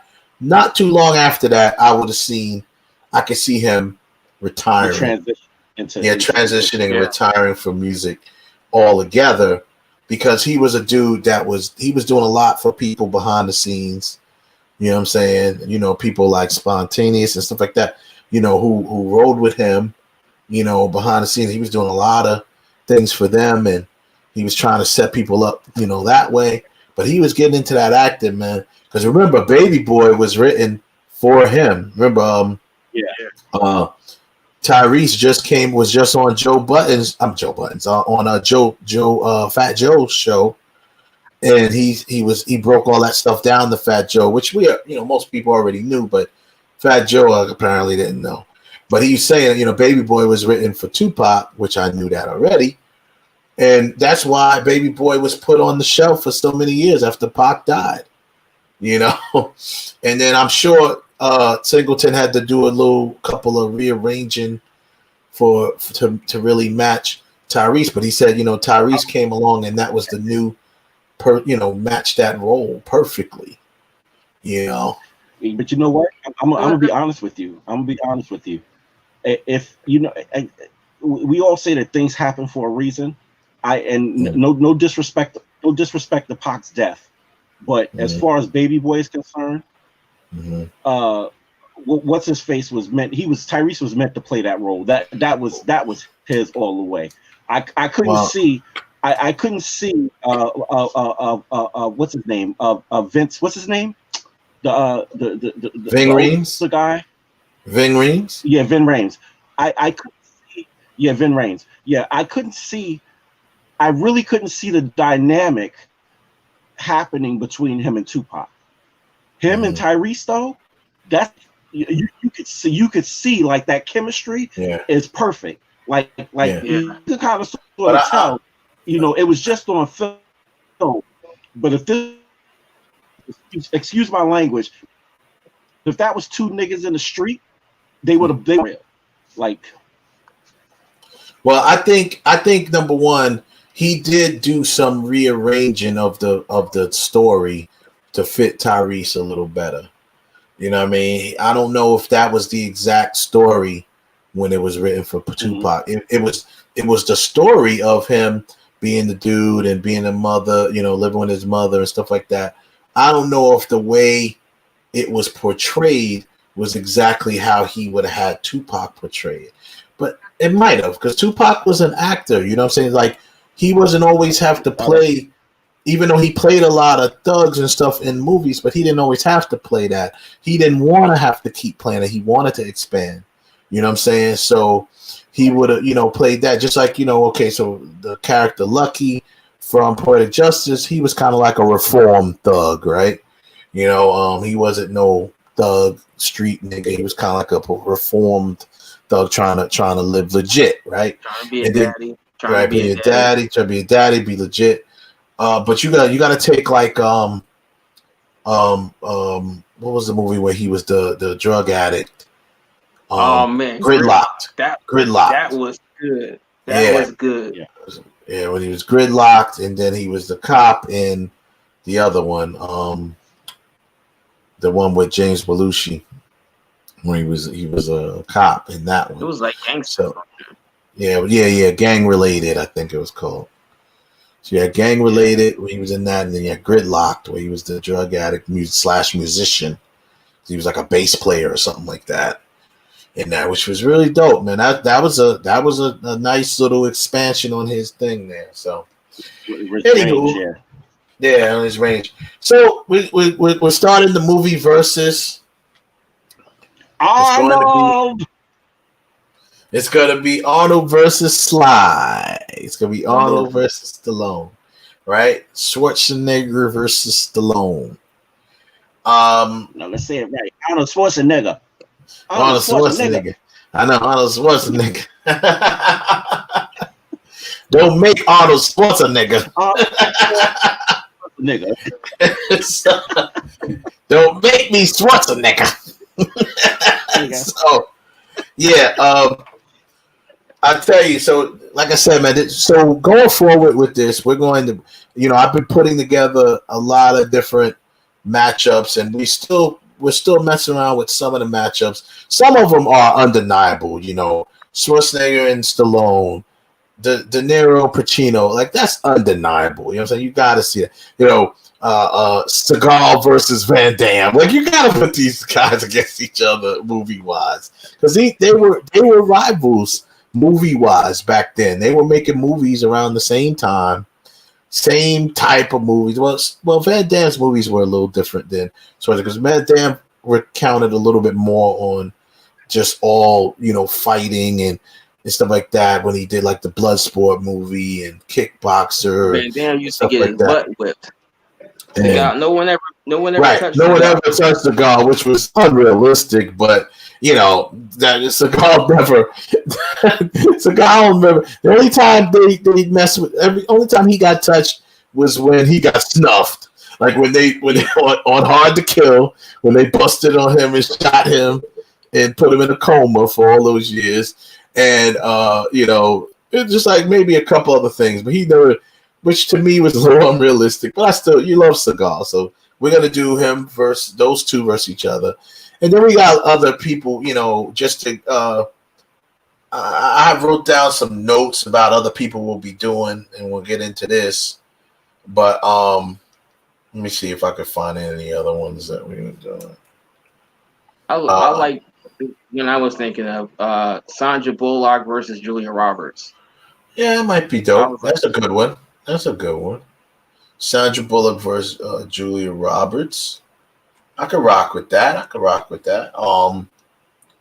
We also have let's see, who else did I say here that was this will be funny. Ice Cube versus Ice-T. Ice Cube versus Ice-T.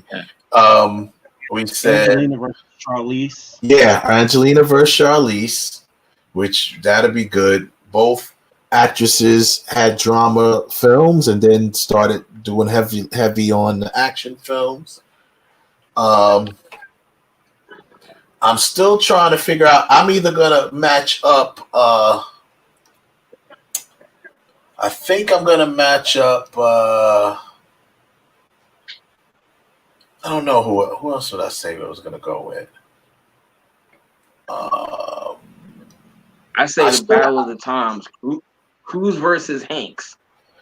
Cruise versus Hanks. Yeah, I had Cruise. I had Tom Cruise versus Brad Pitt. That's who I had originally. Because they both did their share of action films as well. Tom Hanks, he's such a phenomenal actor. He's a way better actor than Tom Cruise. But, we may have to get somebody who's a little better chops to go against Tom Hanks. I don't know. I was thinking. I was like, yo, who could you really put up against Tom Hanks? I don't know, man. Maybe maybe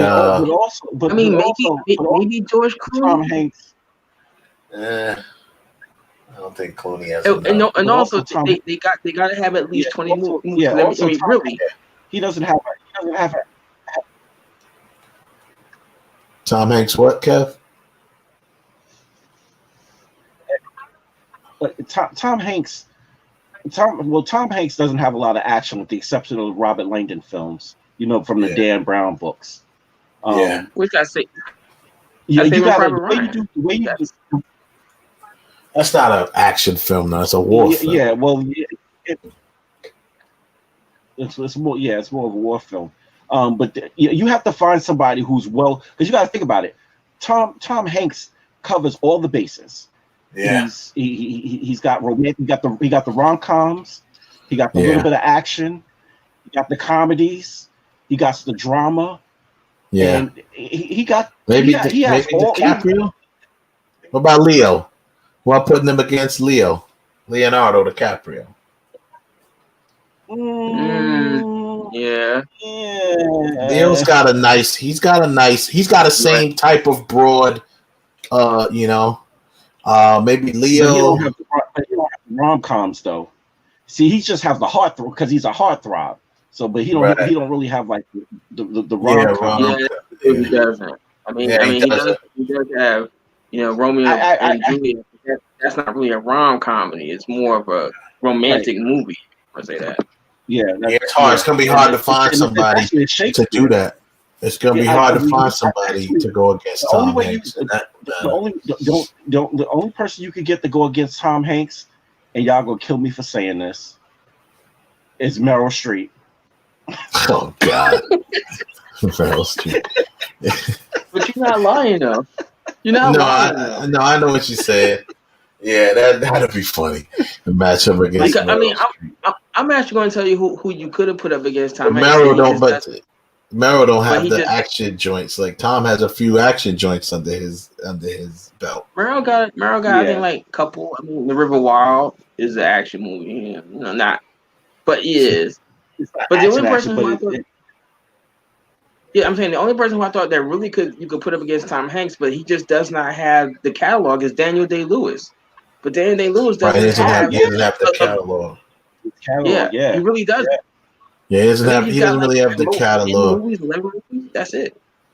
Yeah. See, I don't know. I can't actually, the only two people that actually could. Wow, you know what? And I don't even know if y'all thought about this. Tom Hanks is actually in the same category. Actually, he's in the same category. Oh, you know who you could put him up against? Actually, he's in the same category as Al Pacino. He's in He's in the same category as De Niro and Pacino, but you could put him against Kevin Costner. I was thinking about Costner, maybe. Yeah. I was thinking about Costner, but I originally was gonna match Harrison Ford against Costner, but we could put Hanks against Costner. That would be cool. That would be good. Because they both still have that balance.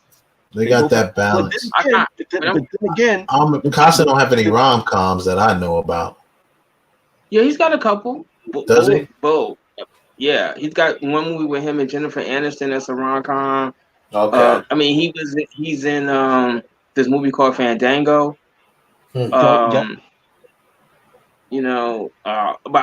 was kind of liking the one you had, like Costner versus Ford. I kind of like that one. Ford and Kevin Costner, because they got those action films too. You know what I'm saying? Like, Harrison went through those. Went to the Clancy films. You know what I'm saying, that he was doing. Yeah. You know what I mean? But if you go there, that Harrison Ford is gonna kick his ass. I'm sorry. Kevin Costner has a couple of joints though. You know something. I think Harrison Ford will win, but I don't think it would be easy because it wouldn't be a landslide. That's for sure. No, it would not be a landslide because Kevin Costner's got some. For a minute, he was like the hottest actor for like 3-4 years. He was like putting him back. Yeah, it'd be kind of. I think a good one for him would be Liam Neeson. Liam, for who? For Costner, or for Harrison Ford? For Costner, or Harrison Ford. Either one of those two. Yeah, we have. What else did I say? There was a couple. I've yet to match Leo. Haven't matched Leonardo yet. I haven't matched Tom Hardy yet. I think Leonardo and Brad Pitt. Leonardo and Jason Bourne. Yeah, either Jason Bourne or Brad Pitt. Oh yeah, what's his name? Matt Damon. Jason Bourne. Yeah, Matt Damon. Yeah, Leonardo and Matt Damon. And me just sitting here, who I think you could match Leonardo up against is maybe Ryan Gosling. Ryan Gosling, maybe. Ooh. That might be because Ryan Gosling. Wait a minute. Or Or oh god, nocturnal creatures. What's his name? Jake Gyllenhaal. Jake, he's a good actor. Yeah, Too. yeah, he is. What about what about Dustin Hoffman versus Robin Williams? We can go Tootsie versus Miss Doubtfire.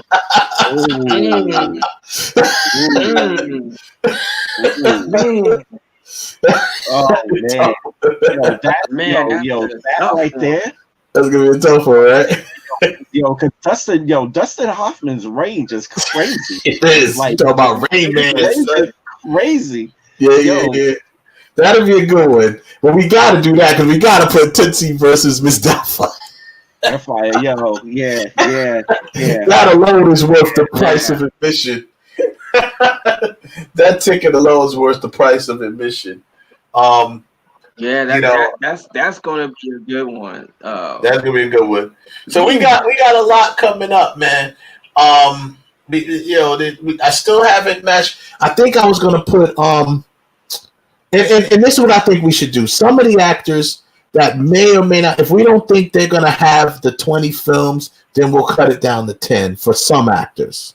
Some that clearly have the 20, we'll do 20. But we gotta make sure we match up 2 actors that clearly have the 20. The ones that don't have the 20, we'll do 10 a piece. You know what I'm saying? Just to match the actors up for the sake of, getting these actors up against each other. I was going to do Viola Davis versus Angela Bassett. I don't know if Viola has 20 films, though. No. Oh, yeah, she does. Slade. Yeah. Slade. I mean, whoever going against Angela getting this L. So it don't really matter. I think anybody we put against Angela's taking that L. So. No. I'm sorry. In that one, Angela is right. Angela is taking the L. She's not taking the L. She's taking. On what? Yeah. Against Viola? Yeah. Nah, bro. Yeah. Based on the criteria, I mean, Viola is going to probably have, if you want to say, the bigger movies in some aspects. But you can't say that automatically she's gonna beat Angela in acting of the role, because I got 3 words. I got 3 words for you, bro. Ralph, I got 3 words for you when it comes to Angela, and everybody and their mama gonna get behind that. Waiting to exhale. Period. Waiting to exhale. That's true. That role.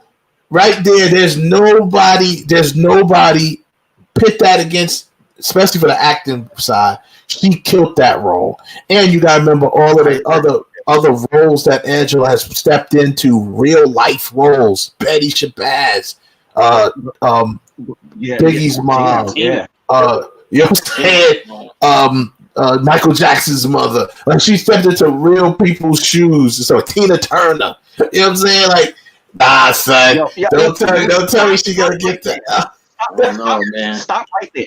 Stop right there, Tina. I don't know. This is stop. I'm gonna say it in your brother's voice. Stop right there. Stop right there. Don't go look at that. Yeah, bro. Tina.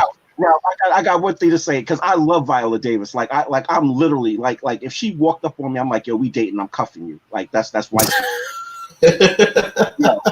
This is all I'm gonna say. Angela Bassett is hey auntie. It's a wrap. Hey auntie. She's the queen of Wakanda. She's the queen of Wakanda, my dude. Come on, son. Right. To me, Angela's like, hey, Miss Bassett. Yeah. Hey, Miss Bassett. Bro. Viola Davis is probably the only black person that did make it into Black Panther. You know what? She's gonna be in the sequel. She's the. You might as well. You know what? I'm gonna tell you. I'm gonna tell you why. I'm gonna tell you why she didn't make it. You know why she didn't make it? It's because Denai Guerrera got that spot before she got it. Because that's who she would have played. That's the only thing Viola could have did. She had to be the head of the Adora Milaje. That's the only thing Viola could have did. Yeah, they put the right person there, though, man. You know, whole girl. She's in that. Yeah. Denai She is that shish, boy. That's Michonne right there. I think that if that was a battle, I think Angela Davis, if she would win, it would not be a landslide. It would be really tough because No, it definitely wouldn't be no landslide. It'd be a good one. That's what I'm saying. I like to match them up against each other because that's a good. You got two great black actresses going at it, boy. And they doing their thing. Two powerful black women. Yeah. So I got Regina King. I got Regina King going against Taraji.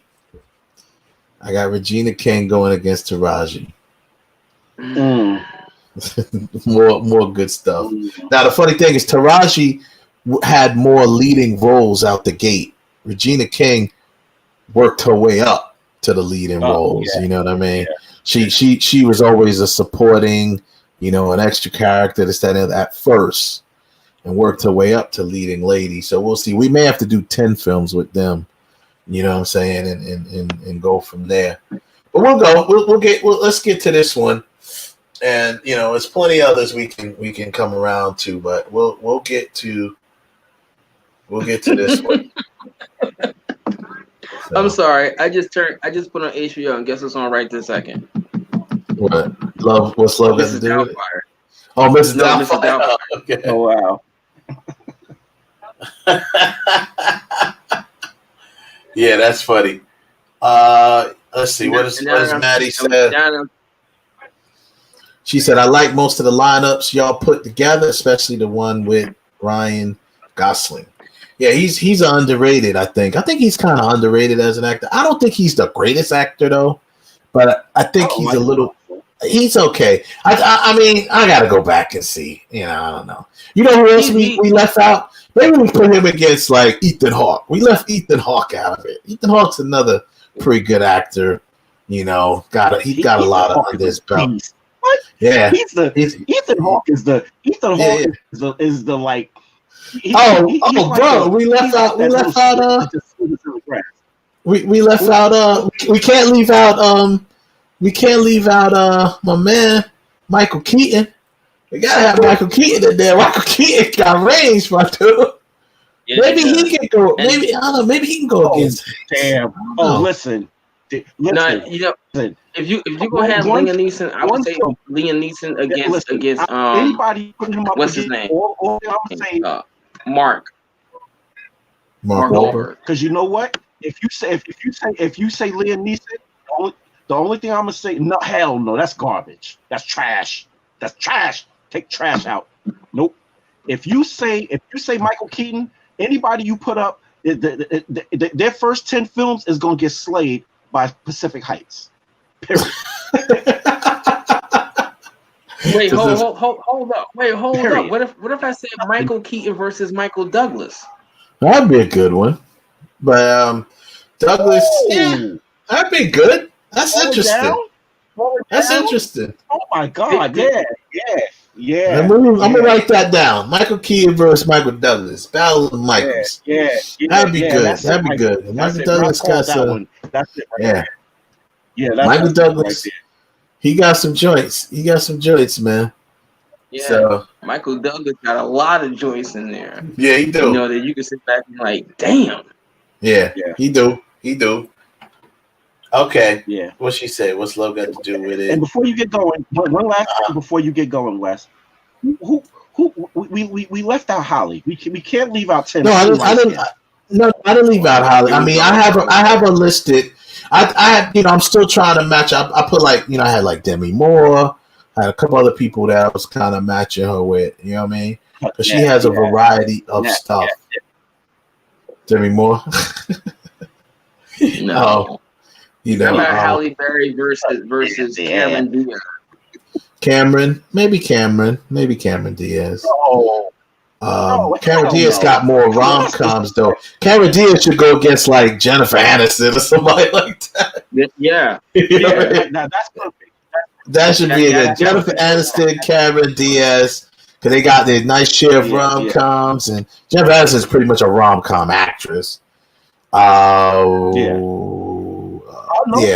Because if you say that, then if you say that, then you either got to say if you say that, then you got to say Meg Ryan. Meg Ryan, yeah, or Sally Field. Sally Field, Meg Ryan. No, Meg Ryan is definitely a rom-com actress. That's for sure. But she only really made one good, really known rom-com movie, which is everything else. I mean, no. No, she was Sleepless in Seattle, and the other one too. The I look. Sleep in Seattle to me is more drama than City of Angels is more drama than comedy. Now, When Harry Met Sally, yes. When Harry Met Sally, it's a rom-com. Say Joe versus the Volcano, okay, but most of the other stuff that she's really in, is it? I mean, I don't know. Well, let's see. Let's get to this. Do we put down Top Gun because she cried? Do we put down Top Gun because she cried when her husband died? Okay. Yeah, she had a small role in that. Top Gun. Okay. Sandra Bullock is another one who can match. But you said Sandra Bullock versus Julia Roberts, right? Did you say that? Yeah. Oh, you did? I got one. Okay. I got one. What about? I got two. What about Seth Rogen versus Steve Carell? Okay, they're the same type of actor, or maybe Seth versus the other dude. What was the other one? The one I think is really funny. Or maybe Seth Rogen versus the guy that I hate. What's his name? I hate that dude. Oh, you know what I'm talking about. Talladega Nights. Yeah, him. Will Ferrell. Will Ferrell. Yeah. Will Ferrell, Seth Rogen. You know what I mean? I can't stand Will Ferrell, but yeah, he's got to be in there somewhere because he's a big comedy actor. You know what I'm saying? So, but you know what? All right, and this will be the last one. If you're gonna say Will Ferrell, you gotta match him up against What About Mary? Oh yeah, Ben Stiller. You talking about? Ben Stiller, yeah, him and Ben Stiller. Because that'd be good. I like Ben Stiller. I hate Will Ferrell, yo. I cannot stand him as an actor. Yeah, he is so garbage. The only thing I like about him is I Dream of Jeannie, and the one with him and Homeboy where they played the brothers. No, he did Bewitched, right? He didn't do I Dream. He did Bewitched. He did Bewitched. That's what I meant. Bewitched. And then the Step Brothers you're talking about. Then the Step Brothers. That's how they Night. I didn't like none of his stuff, man. I did not like. I don't think I like Old School. That's the only film that I like that he was in. Old School. That's the only one. I love the other guys. Him and Mark Wahlberg. That was decent. That was decent. Yeah, I love that one. Okay, so he got Tanner dropping a bunch of. He got Tanner dropping a bunch of Stallone, Rambo, and First Blood, Richard Dreyfuss, and Jaws. All right, cool. So let's get to the battle. So let's start it off. Who would go against Uma Thurman? I see Maddie. She said, "Who would go against Uma Thurman?" Oh, that is a good one. That's a good one. We have to. Oh man, that's a tough one because Uma she's very different type of actress. You know what I mean? Like she's different. You know, she just really got into the action stuff when she started messing with Tarantino. So niche. Yeah, she's more like a niche market type of actor. So I don't know. That'd be tough. And Uma, we're gonna have to figure it out. Sharon Stone. Now I'm thinking about Sharon Stone. Her against Lucy Liu. Sharon Stone. Sharon Stone. Sharon Stone against Uma Thurman. Possibly. So we got the movie versus here. Sly versus Arnold. We'll go go down the line or whatever. It's matched up. There's probably one or two that I'm gonna probably replace here with Stallone. We'll see. So let's go. Terminator. We got Terminator versus Rocky. So we got their both breakout films for the artists, for the actors, right? Terminator was Arnold Schwarzenegger's breakout film, and Rocky was Stallone's breakout film, right? So where are we going with this? Is Terminator? Let's get Rocky up here. Boom.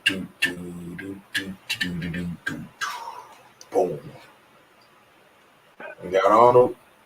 We got Sly. Rocky versus Terminator. Both films. Both breakout films for the actors.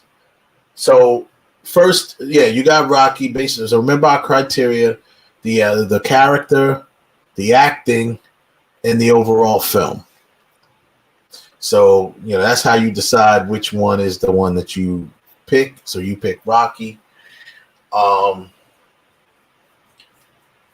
Tough one for me. I really liked, but then again, we have to. The only reason why, because of the criteria, the only reason why I'm probably going to go with Rocky is because he was actually acting like the Terminator. To play the Terminator, it didn't require much acting. You know what I mean? So that was the for the acting part. Now the overall film, to me, is even. Like for that part of the criteria, I'm almost tied. Because the overall film and I think is a tie, but I give Stallone on the acting and I give Stallone on the character. You know what I mean? Because the character he wrote it. Yeah, in fact, he wrote it. Yeah, he wrote it. So you got to go with Rocky, in my opinion. Kev, I mean, well, that's 2-1 anyway. Even if Kev went with Terminator. No, you right. Listen, to hell with Rocky. In a fist fight, Arnold will beat his ass. Now, damn your criteria. I don't know, man. I mean, let me tell you something, bro. I don't know because he took on Drago. He took on Drago. Drago was I don't mean nothing. That don't mean nothing, bro. Stallone's a tough dude. Arnold will put that size 15 all up in Drago's throat. Like what? Yeah, but let's also remember that Stallone had to really train for a box, to do the boxing movie. So Stallone may got those hands. He might be able to put them things on Swartz. Right. So I mean, frankly, all Schwarzenegger had to do was put on some damn sunglasses. That's all he had to really. Sunglasses and a leather jacket. Any boob could have did that. I mean, really, any boob could have did that.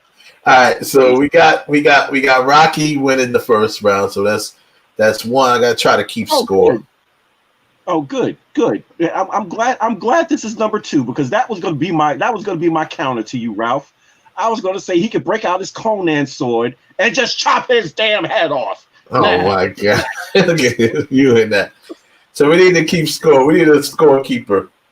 Maddie, would you like to keep score? Oh, okay, yeah. So you keep score, Kev. Maddie, you come along with us. All right. So it's 1-0 Stallone. So now next up is Conan the Barbarian. Conan the Barbarian versus Rocky 2. Yeah.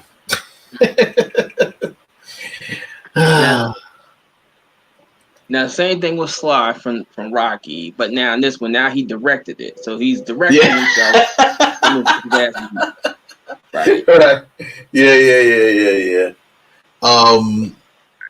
I mean, but for Schwarzenegger as Conan, taking this comic book character, right, and making him this medieval character. I mean, you had to learn how to sword fight, and this one you actually did have to talk. You did have to some talking. Yeah, we win, but Conan didn't. All Conan had to do was just flex on you. Yeah, look at the arms. He choked the shit out of that damn stuff. I'm gonna tell you what scene in Conan does it for me. I'm gonna tell you what scene in Conan in the very beginning of the movie when he's doing the wheel, and then it shows Conan, it's Schwarzenegger, and they show him from the back. He's like, damn, look at his back. You know, sorry, Rocky. Conan kicked your ass to this one. Sorry, Rocky. Heaven Hollywood. Big up to Heaven Hollywood. Yeah, Heaven Hollywood says Sly ain't fucking with the governor. So that's big up to Heaven Hollywood. What up, my dude? Yes, we're in the middle. We just got started in this battle. So now we're on the second films, which is Conan the Barbarian versus Rocky 2. Based on my criteria, I still have to give it to Rocky 2 because the film was better film. And Rocky was better actor. I mean, Stallone did better acting in that film than Conan. Wait.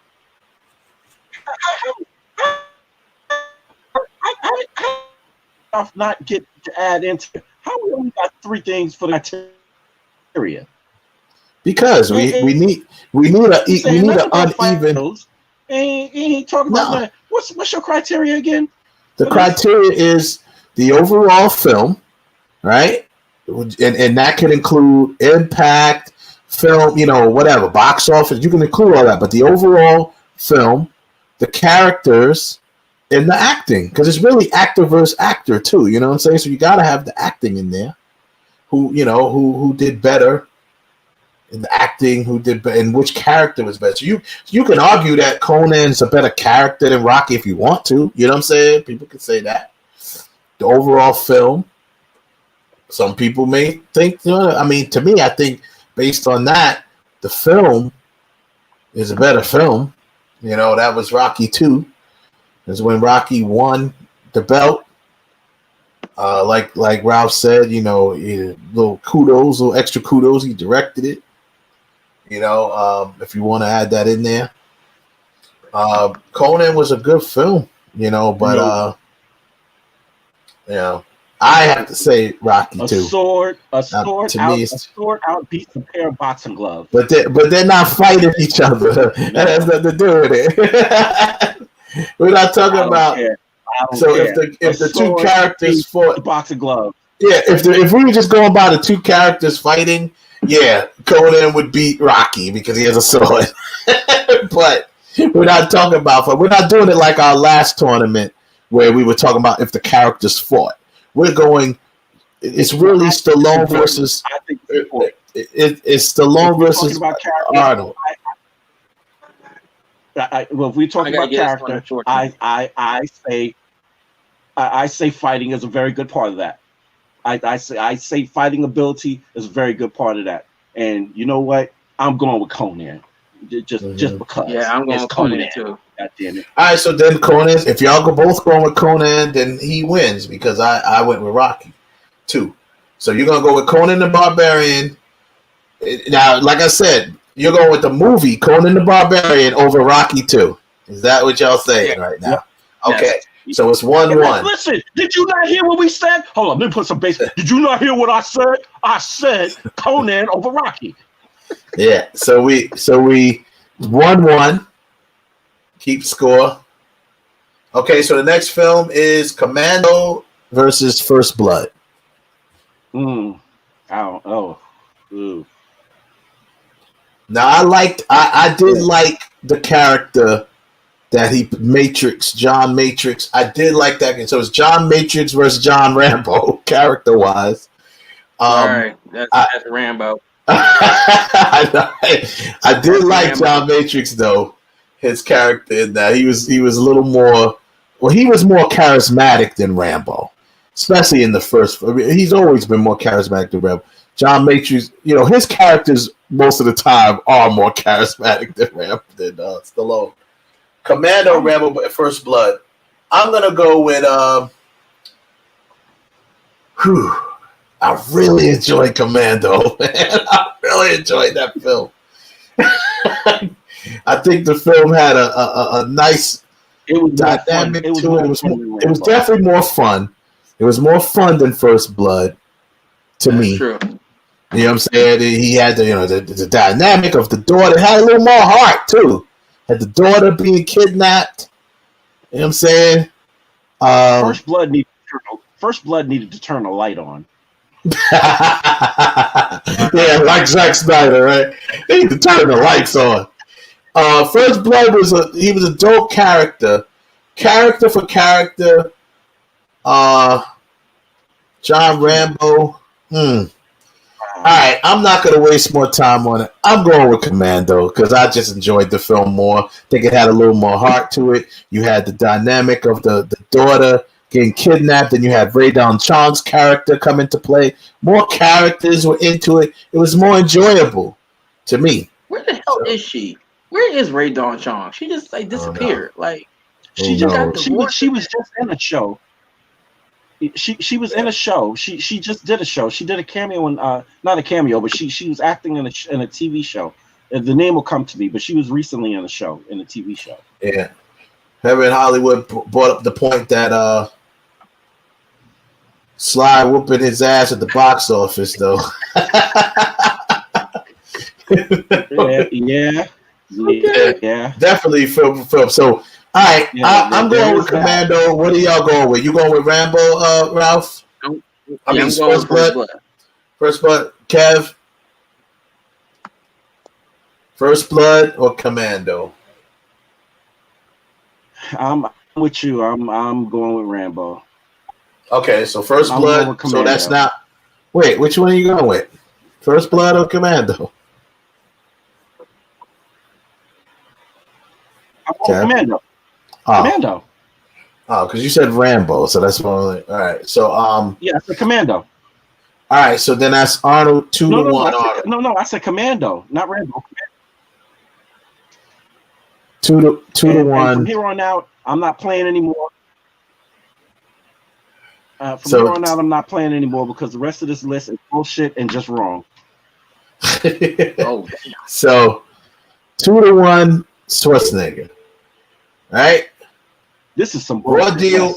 Raw deal versus Cobra. I refuse to Raw deal versus Cobra. There is no way. Nope. I'm not choosing. You my man. We 20 plus years deep, but you know what? Fuck you. There's no way. You're not making me choose on this one, God damn it. Yeah. I have rights. I'm an American. I have rights. God damn it. The hell is this? How you gonna put Raw Deal versus Cobra? Like who does that? Who does that bullshit? Weston, that's ridiculous. Yo, I'm gonna take a page out of Ralph. Cutthroat.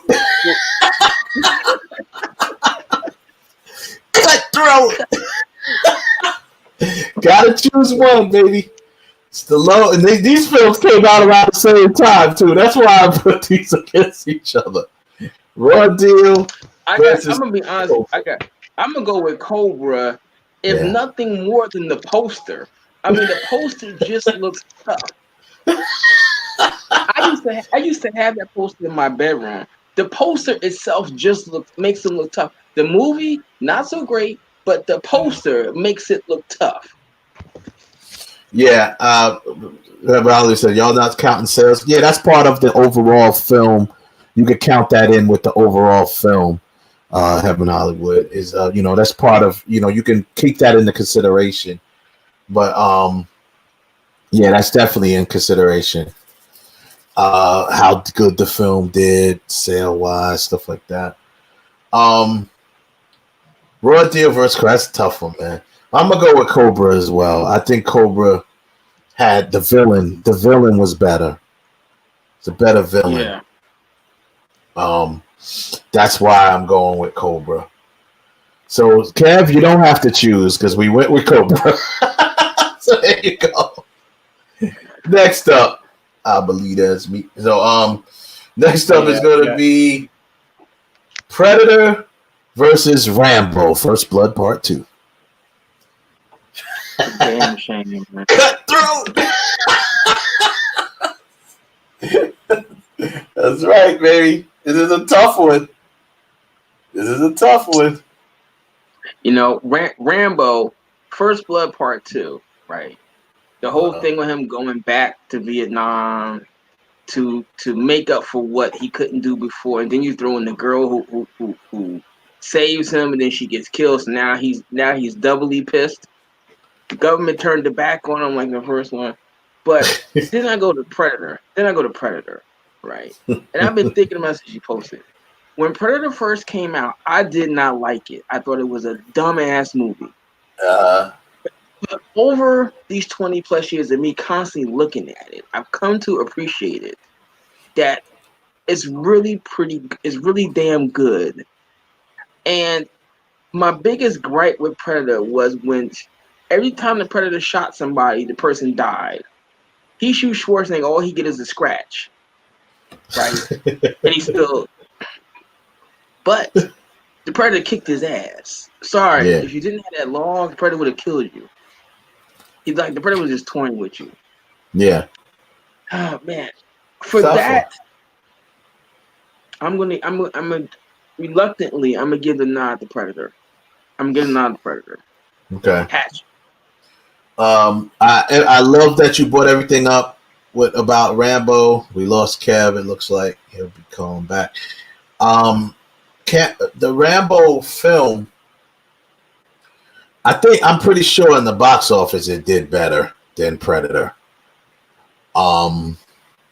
Predator became more of a cult film. I mean, it made money, definitely, but I believe Rambo made more money at the box office. I'm just coming off the top of my head because at that point Rambo became really big.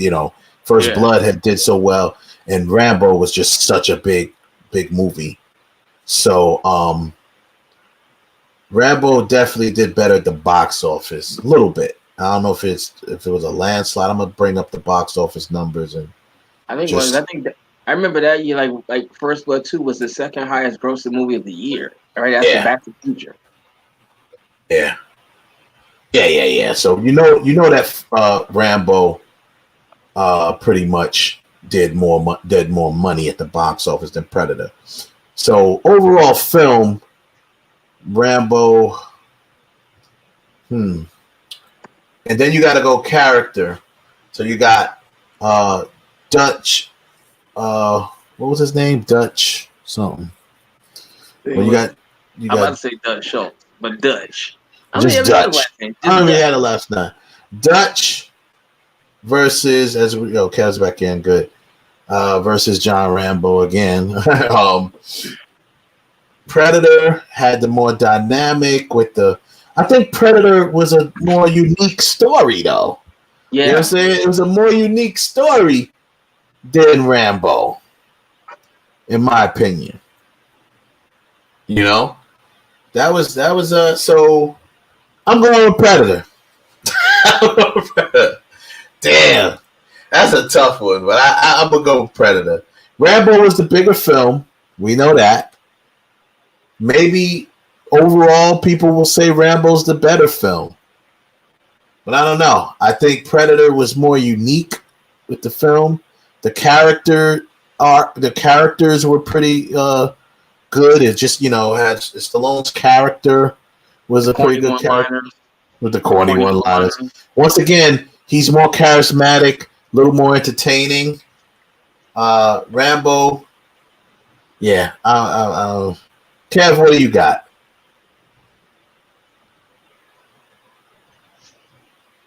Is Kev frozen? I think he just doesn't want. He's like, I'm not giving it. He looks like he's frozen though. I know. Unless he's just doing the he's muted. The what you call it channel. Well, I mean the what you call it challenge. What's that shit called? I am going with the Predator. Predator, okay. Predator in a landslide. So that's Schwarzenegger. Predator. It's what? So now it's 3-2 Schwarzenegger. The Predator. Okay. All right. So it's 3-2 Schwarzenegger. All right. Next up is The Running Man. Arnold Schwarzenegger versus Demolition Man. Running Man versus Demolition Man. Demolition Man. I'm gonna have to give that to Stallone. This Demolition Man. I thought it was better fun time, a better battle too. Him and Wesley Snipes going at it, and then you throw in Sandra Bullock with her karate kicking So yeah, I know. Like, man, we're police officers. We're not built for this type of violence. We're not built for it. We're not built to handle these situations. We're police officers. So Demolition Man versus the Running Man. I think I agree with Ralph on this one. Running Man, good film. It was a cool film, based on the Stephen King novel or short story. Richard, as he wrote as Richard Bachman, I believe, under his pseudonym Richard Bachman. The Running Man was one of the Bachman book stories. Little nugget there for y'all, y'all people out there that may or may not know. Stephen King wrote The Running Man. So, good film and all of that. It had a lot of entertaining. There's a lot of, characters. Didn't Jesse show up in that one too? Was Jesse the Body one of the characters in that too? So that's the second film he was in with Jesse the Body. He was also in Predator. But Snipes, that dynamic with Snipes and Stallone, in my opinion, I agree with you, Ralph. I think it was a better dynamic. So I'm going to go with Demolition Man for the win. Oh, Kev, what did you go with? I was going with the Running Man. Going to Running Man. Okay, so it's Demolition Man for the win. So that makes it. Now, what are we at? Is it 4-2 Stallone? I think it's like 3-3. I think it's 3-3. It's 3-3. Okay, 3-3 tied. See, it's a tough one, man. Okay, Red Heat, which was the buddy film with Schwarzenegger and Jim Belushi, versus Tango and Cash, buddy film of Stallone and Kurt Russell, which we got to add in our thing too. You really got to ask this question. You know which one. Sorry, it's got to be Tango and Cash. It's got to be. He said, "Just gotta be." Unfortunately, just gotta be. He said, "Just gotta be." There's Red Heat right there, buddy film with them. Tango and Cash. You said, "It just gotta be." No, that's one of the movies Stallone should have made. Instead of making 95 billion Rockies, could I have got another Tango and Cash? Yeah, right. That would have been a good film to do a sequel with too. Yeah, I agree. That would have been a cool sequel then too. But yeah, so Tango and Cash, I believe, is going to be for the sweep. Although Red Heat was a pretty cool film, it didn't match up with Tango and Cash. So Stallone's up 4-3. Right? We keeping everybody keeping score. Our scorekeepers. Yep. Right. Yeah, I got it. All right. Cool. 4-3. Okay. Next up, we got. Now we're going into comedy. We got Twins versus Oscar. Two comedies that they both did. Neither one of them are comedy guys, but I believe Stallone's a little funnier with his comedies than not Stallone. I'm sorry, Schwarzenegger is funnier with his comedies than Stallone, in my opinion. Even though Oscar was kind of funny, but I'm going with Twins between the two. Me too. Twins. That was just a better. He even mocked Stallone. He even mocked Stallone in Twins. Yeah, he did. But he's like, "That's nothing." He sees a Rambo picture about his bicep. He looks at bicep. He's like, "That ain't nothing." That's true. He does. Yeah. Oh, shots fired. Shots fired there. All right. So now it's what's the score now? 4-4. 4-4. 4-4. Jeez, boy. Damn, this is gonna be a nail biter to the end. Okay, that was all right. Next up, Total Recall, futuristic film versus Judge Dredd, another futuristic film. Total Recall. And Total Recall for the sweep. Now, if he did Dredd like that reboot, that remake, that would have been. Ralph, say that again. If Stallone would, once again, if Stallone didn't listen to the executives and say, no, we need to sell Happy Meals.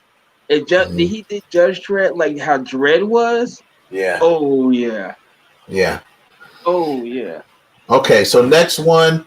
So now we got Stallone. I mean, that was Schwartz. He got that one. Next up is Terminator 2 Judgment Day versus Stallone's Lockup. Come on, son. Judgment Day. T2. We know T2 was definitely the bigger movie. You know, it was the better, you know, I think it was the better movie too. I loved Lockup though. I did like Lockup. Kev's look about the next. Okay, so we give it out to Schwartz. Next, Last Action Hero versus Cliffhanger. That's a good one. Oh man, Cliffhanger. Cliffhanger. Yeah, I'm gonna let's see. So we got the Last Action Hero. Let's go back with let's give everybody a reminder of the Last Action Hero. Let's find it here. So I didn't get my glasses yet. Versus Cliffhanger. One of my favorite Stallone films, actually. Yeah. Last Action Hero versus Cliffhanger. It's tough, man. That's Cliffhanger. I'm going with Cliffhanger. I have to go with Cliffhanger. Yeah, the little kid is what killed that one. Sorry. What for Last Action Hero? Yeah. Yeah. Well, you my man from Harlem Nights, man. What you doing here with these kids? You know they give me bad luck. I appreciate the fact that Last Action Hero is about, you know, this fictional character that becomes real. I mean, that part I was happy. But the little kid, nah, because the kid was acting like some sort of obsessed groupie throughout the entire movie. Come on, man. So man, get off the boxes. Cliffhanger for the sweep. All right, next up, we're keeping that score, right? Next up is True Lies. Arnold Schwarzenegger versus Assassins. They both was like kind of like spy films, so to speak. Not really, but you got True Lies. Damn, Assassins was dope too. Assassins was the True Lies. Schwarzenegger. All right, man. That's True Lies all the way, man. And then we got Assassins. Stallone, Assassins, along with Antonio Banderas. Antonio Banderas and Stallone versus True Lies. True Lies, man. True Lies, okay. You got True Lies, Kev? Lies got that. All right, I'm gonna go with True Lies. I mean, it doesn't matter if I go with it or not. It's still 2-1, but I'm going True Lies for the sweep. All right, cool. Yep. Now we got End of Days versus Daylight. Two good feelings. This is gonna be another tough one. We got End of Days. Is it Gabriel Byrne? Listen, I'm cutting all of y'all off right now. The devil wins every time. Yeah. The devil wins every. Daylight. Listen. Versus there's Daylight and my girl is in that too. So yeah, this is a no-brainer for me. It's End of Days for me. And Daylight was a cool film, but listen. Would you rather be stuck? Would you rather be stuck in a tunnel? Would you rather be stuck in a tunnel underwater, or would you be rather trying to kill a devil? I'd rather be trying to fight the devil. End of Days was a really good movie. If you fight the devil, you pretty much going to lose. At least if you were trapped in the tunnel, you might have a chance to survive. I'm just saying. At least it's not a big chance, but it's devil. There's just no hope. I'm the devil. Bye. But at least underwater, I got a shot. Listen, I like. listen, Ralph. I like. Wait, listen, Ralph. From my perspective, either way, the devil is coming for me. I'd rather face him straight on in the streets than to be in a tunnel and drown and then have to see his ass. I really enjoyed Daylight, but I think I'm going to go with End of Days because it was a better. Like I think for once, I don't want to say for once, but I think Schwarzenegger's character had more depth. Than Stallone's in this one, and I love Daylight too. Damn, I see him cutthroat in my own self.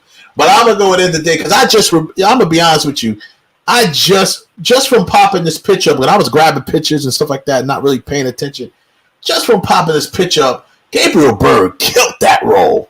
You know what I'm saying? And I know that we're talking about Stallone and Schwartz, but that dynamic of Gabriel Byrne's character just really made that movie so well. And Schwarzenegger was different for him too. That was different for Schwarzenegger with the type of movie much different. He was depressed, a suicidal, depressed. Yeah. Mercenary. Yeah. I should say. And just you know what? Just that opening scene where he walks in a restaurant and grabs his girl by the breasts and sticks his tongue down the throat and then blows the building up. What? Yeah. Okay. So we got keeping the scores, right? Scorekeepers. I got the score. So Schwarzenegger wins that one within the days. Okay. Number 14. We have. I was replacing. I didn't get a chance to re-put it in the thing here, but over the top I took out and put in. Unfortunately, he's made so many good Rockies. You gotta put in Rocky 3. Somebody was sending me death threats like, you gotta put Rocky 3 in this. I'm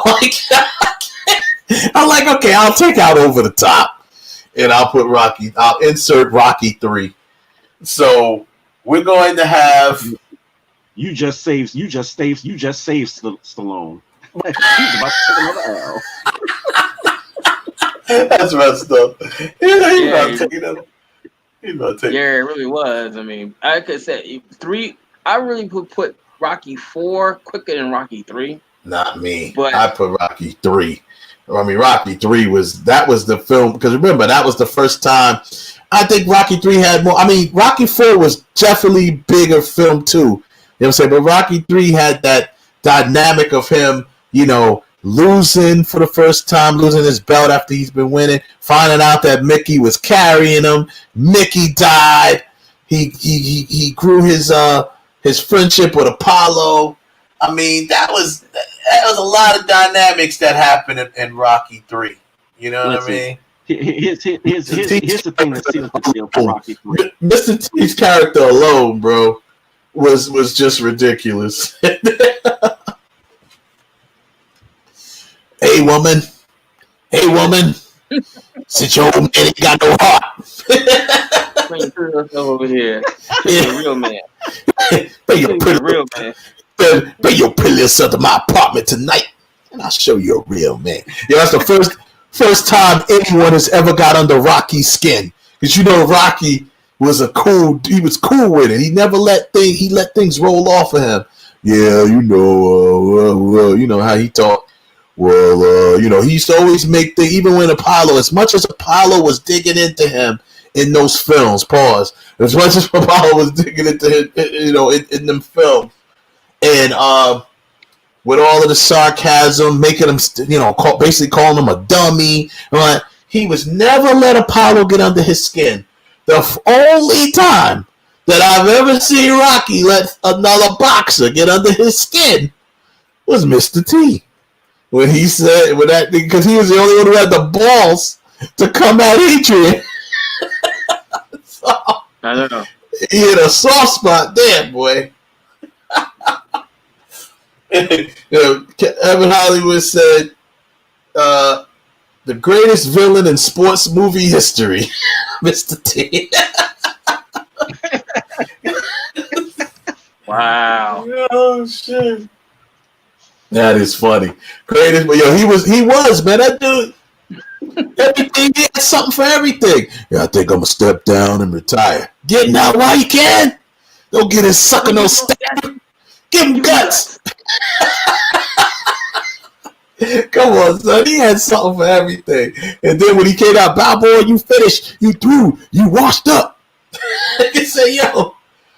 He said, I'm the baddest in the world. You don't look so bad to me. What you say, paper champion? I'm gonna beat you like a dog. You hear me? A dog. Boy, that was great. He said, yo, paper champ, I'm gonna beat you like a dog. So anyway, it's funny. Okay, next. So that one goes to Rocky 3. Stallone. Next up, Kindergarten Cop. We're back to the kid movie, Kindergarten Cop. And Stallone was in Spy Kids 3D kid movie again. So we did kid movie versus kid movie. Yeah, I think. I don't know, man. I kind of like Spy Kids 3D. Yeah, Spy Kids 3D was, like I said, kid was, this is just as Heaven Hollywood gave me props. This was very well matched up. I think that's a good matchup. You know, Kindergarten Cop versus Spy Kids 3D. I don't know where's Kindergarten Cop. Here's Kindergarten Cop and Spy Kids 3D. Where you at? I actually did like him in Spy Kids. You know, he's playing four different characters in there. Yeah. You know, and it's typically not a Stallone movie like where he's like, I'm fighting somebody, I'm beating somebody. He's kind of like playing like a set back, laid back kind of role. You know, more like cameo-ish. I mean, I didn't really like Kindergarten Cop. And I think the reason I didn't like Kindergarten Cop is because I was really thinking, I don't know. I like, you know, you struck gold with twins, and then you did this one that's like, Yeah. Nah, to me. Yeah. But this, I'm gonna take Sly in Spy Kids. Just another name. Heaven Hollywood said, he said, can we admit that these two trolled each other for years? And then we got yeah. He also said back from Rocky 3, the greatest one-liner in sports movie history when he said, "What's your prediction?" Prediction? Pain. That was great. What's your prediction for the fight? Prediction? Yes, prediction. He looked right at the camera too. Pain. That's great. Okay, so Spy Kids for you, Ralph. What you went with Kindergarten Cop, Kev, or you going with Spy Kids 3D?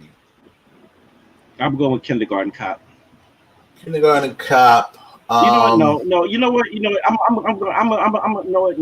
I'm gonna keep it a buck. I'm gonna go with Spy Kids. Spy Kids was a good movie, yo. It was done well, and like he said, he played. So I mean, Spy Kids wins anyway, but I'm gonna go with Spy Kids for the sweep. So there we go. Keep the score there. Next up is Eraser from Schwarzenegger versus The Specialists. Damn. We've been saying that a lot, haven't we? There's Eraser. There's an Eraser from Arnold, and we're gonna go that against The Specialists. I don't know him and Sharon Stone. Although really, the person that really gave the movie it's James Woods. Yeah. And frankly, he was the guy in the movie. Yeah. But I mean, come on. After he had sex with Sharon Stone, he blew a room out of a hotel. He didn't blow up the hotel. He blew the room off the hotel. Yeah. Now, what do you call it? Who was in that with him? There was someone big in Eraser with him too. His leading lady. Who was that? I'm trying to remember. Vanessa Williams, baby. Vanessa Williams, yeah. That's Vanessa Williams in there with him. Specialist was good. Vanessa Williams. Yeah, love her. Yeah. Yeah. I'm going with The Specialist. Just to let you know, for the fact that I just thought those action sequences, and I'm sorry for this alone, I'm going with the special. This scene alone makes it worth it. Yeah, I got that scene alone. The specialist. I'm going with Erasure. Eraser was better to me, and I love Specialist, but Eraser was better to me. I gotta go with Specialist. He blew.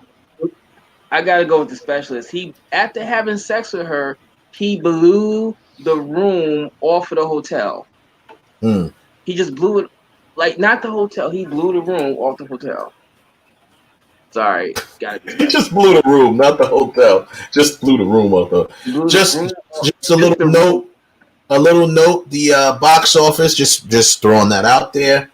The Specialist pulled in a worldwide number of 170 million box office. That's worldwide. Eraser. Let's see if we can find Eraser. Pulled in worldwide 224 million worldwide for Eraser. Just wanted to throw that out there. As far as money that they made, it's funny that Eraser. Well, then again, like I said, Eraser was a good film. Now that's what makes this so hard. But I do go with the Specialist. I think Specialist was a better film, in my opinion. So, Sly again. We go to next. We're back to the comedies. Jingle All the Way versus Stop or My Mother Will Shoot. I mean, it was a good film. It was a good film. It was at the beginning, and you got to remember, it got Miss America. Well, it got an ex-Miss America in there. What are you talking about? What are you talking about, Eraser? Jingle All the Way. Oh, Jingle All the Way. Okay, cool. Jingle All the Way. So Kev's going with Jingle All the Way. Yeah, I'm going. I agree. I'm going with Jingle All the Way. I'm going with Jingle All the Way. I can't honestly believe I'm going to say I like the movie that has Sinbad in it, but I like the movie that has Sinbad in it. So, Jingle All the Way versus Stop or My Mom Will Shoot. You got him and Sinbad. Yeah, that was funny. And Estelle Getty and Sylvester Stallone. So it's funny because Estelle Getty was funny in that movie though. She was funny. She had all the bigger guns than him, which was hilarious. But I'm going with Jingle All the Way as well. So that's going to be a sweep.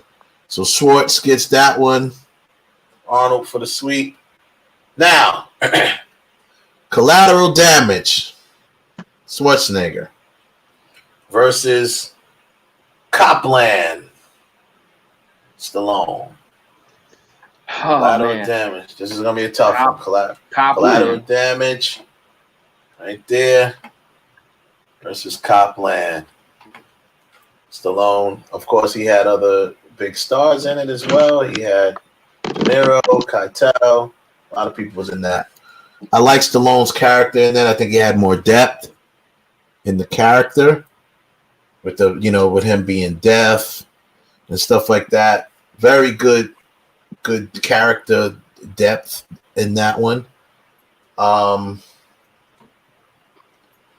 You said Copland, Ralph. Yeah, that's where you're going with. I go with Copland because I thought that was something that, to a large degree, you had to really seen Stallone do a real serious drama in a long time, and he kind of really.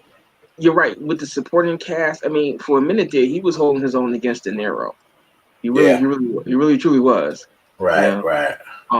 That says a lot when you have an actor that's known for one particular type of movie to hold their own against an actor of that caliber. Collateral Damage was okay. It was, and I just say that it was just okay, but Stallone had something different going on with Copland. I got to give it to Copland. Okay. All right. Kev.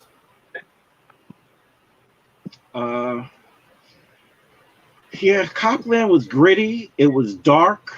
It was in Jersey. I think that's why Ralph picked it. Yeah, and you know what? I still don't know what part of Jersey they were in. I still don't know what part of Jersey was actually in. Jersey Shore. No joking. I put it like this: wherever they was, it was cold as hell. It was cold as hell wherever they was. Cold over there. Yeah. So where you going with, Kev? Damn, this is hard. It's so damn. I'm trying to remember Collateral Damage. Well, if you're trying to remember it and you can remember Copland, there's your answer. Yeah, he was the firefighter whose family got killed in the terrorist bombing. So he goes into this whole thing. Terrorist bombing, yeah. I'm going with Copland. All right, Copland for the sweep. I'm going with that as well. Okay, Stallone again. So now we're down to the last two. Let's see where what's going on here. Sabotage from Stallone. We see that there. Versus Get Carter. Excuse me, Sabotage from Schwarzenegger from Get Carter for Stallone. What y'all got? Well, I did not see Sabotage. I saw Get Carter. I did not see Sabotage. Okay. Sabotage was one of his later films. Not later, but it wasn't a real early film of his. I was actually going to put that against. I didn't want to. The only reason why, let me just explain to some Stallone fans that may ask, where is Expendables? I just didn't put Expendables in it because Schwarzenegger's in Expendables. Now, I could have used one of the Expendables sequels, maybe, but the Expendables is really what got it started and stuff like that with the film.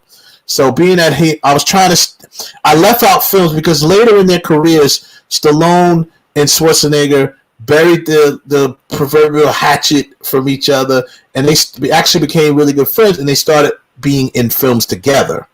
So you got Escape Plan, which I left out because they were both in that. Expendables, stuff like that. I left those out. So together, yeah, because they was in there together. Well, I got a question. Before the. But why isn't Creed on this list? What? I gotta say this. I forgot. I was almost. What happened, Kev? We lost you. We lost Kev completely on that one. I don't know if he's getting straight.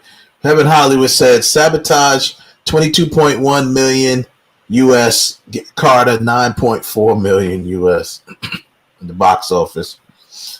Neither one of them did super, great, but I remember Get Carter. I remember that I felt it was really over the top and compared because it's a remake, which we gotta get to one of these days, best remakes, because this certainly Sabotage was the best. I almost picked Get Carter, and then it clicked in my head what Sabotage was. Yeah, I think even though I didn't see, I think I'm gonna go with Sabotage. Had more because it had a lot more killing in it. That movie was. I remember the trailer, and I remember the trailer made it look really, really good. Like he was the head of this. I think it was a drug detail team that he was leader of it, and somebody tried to sell him out. Yeah. Mm-hmm. Yeah. Sabotage would have been the better film, I think, than Get Carter. Like I said, I really wanted to put Expendables up against this because it matches up better. But team versus team. Yeah, team versus team. But the only problem with that was still Schwarzenegger's in Expendables. So that's why I didn't use it. His part wasn't really a major part, so you could. He's only fight for a hot second. Schwarzenegger part wasn't really that big of a part. Yeah, wasn't that major. Just like the other people that was in it. Yeah, we could do that. I don't know. Either way, Whatever. I think Schwarzenegger wins this one if it's against Get Carter. If it's against Expendables, then Expendables wins. But Schwarzenegger, I think Schwarzenegger's gonna win it against Get Carter. But still, how come Creed isn't on this list? Yeah, I thought about it, but Creed is not. It's not his film, so to speak. I was gonna put him in it. I was gonna put it on it, and his character was dope in it. But he was Rocky again. It's like a million Rockies. That's why I didn't put Creed on it. That's why I didn't put Rocky 4. That's why it's like he's the same character, even though he did a great acting job in Creed. We know that, but I was just like, Rocky again. So that's why I didn't put him on it. That's the only reason why. I mean, to me, to be honest with you, it's not even a question that Stallone is the better actor of the two, in my opinion. He's a better actor than Schwarzenegger. But we're going against, that's what I'm trying to keep it more, So Schwartz is going to win this one. He's going to win over Get Carter. And now it is tied up 9-9. Serious? Oh my God, that's funny because I was gonna ask you the score before I went into that. Nah, it's not. Schwarzenegger is because it's no Schwarzenegger got to be leading because he has 9. Because it's only 20 movies, so it can't be tied up. Yes, 9-9. No, it did. No, it did 20. 9-9. If there's 20 movies, 9 is 18. Mm-hmm. Somebody has to be. Yeah, Arnold is leading. So Arnold's leading 10-9.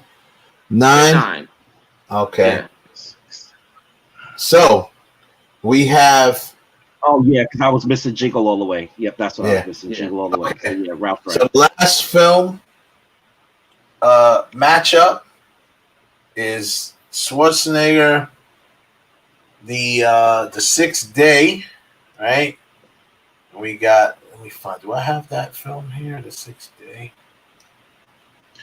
Well, that's gonna win with me by default because I love those cool ass airplanes they had in the Sixth Day. The Sixth Day versus Stallone. This was one of his later films. He still looked phenomenal in it. Versus Stallone's Bullet to the Head. So I was really enjoyed that film more than I thought I would, actually. Bullet to the Head. Yeah. I did enjoy that film a little more than I thought I would. Stallone proved in that film he still had it. He still got the you know what I'm saying? He's still in great shape. Body looks great. No homo. And I just thought he did a good job, in that. So that's my last final matchup. Kev going with the Sixth Day. Sorts. This one is tough for me. This one's tough. I per se enjoyed Bullet to the Head. I enjoyed it more.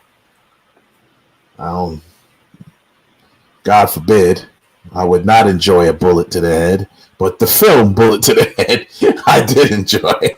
So I don't want to put that in the universe. I enjoyed the film Bullet to the Head. Sixth Day. I mean, the Sixth Day to me was probably my least favorite Schwarzenegger futuristic type of sci-fi film, in my opinion. Because compared to Total Recall and all of these other ones, the other ones that he did, Sixth Day. Damn.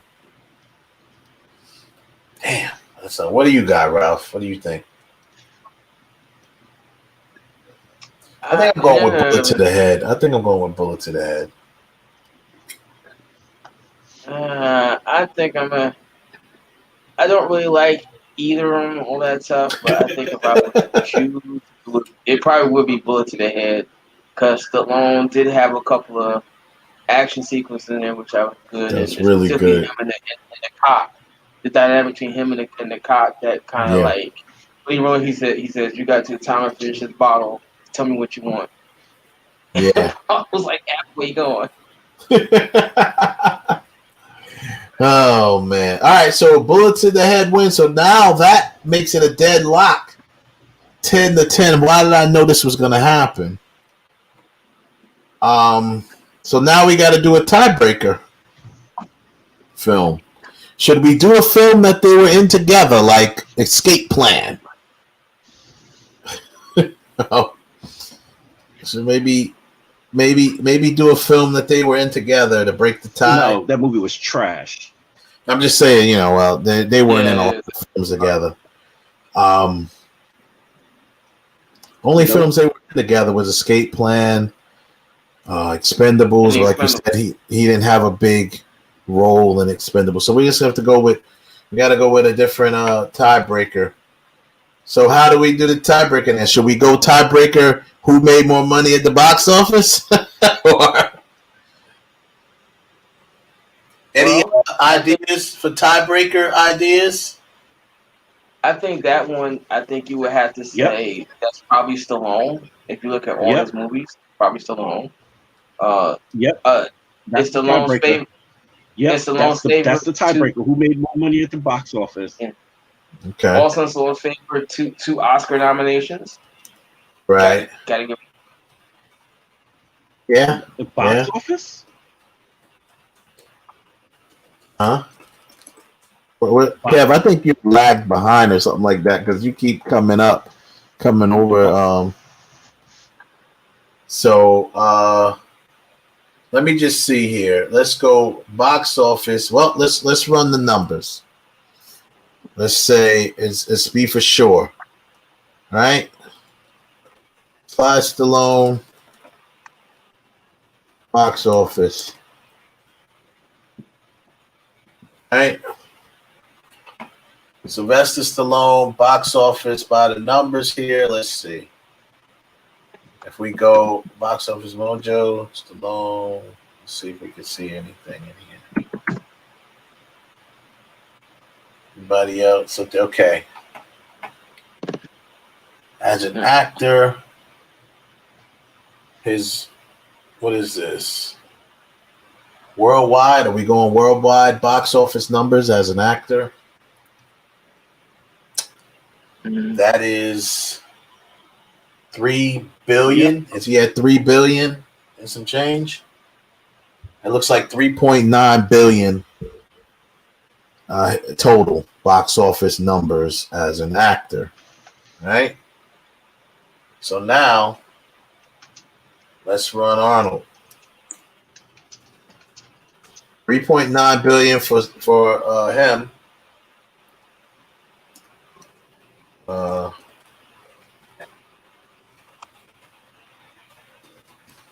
And let's get Arnold Schwarzenegger's numbers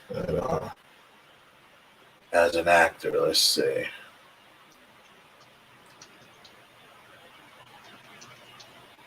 Evan Hollywood put net worth ties at 400 million. These dudes are dead even. Net worth ties. All right, so let's run. What's Arnold Schwarzenegger's box office numbers? Okay, wait a minute. I'll tell you in a second. Let's see.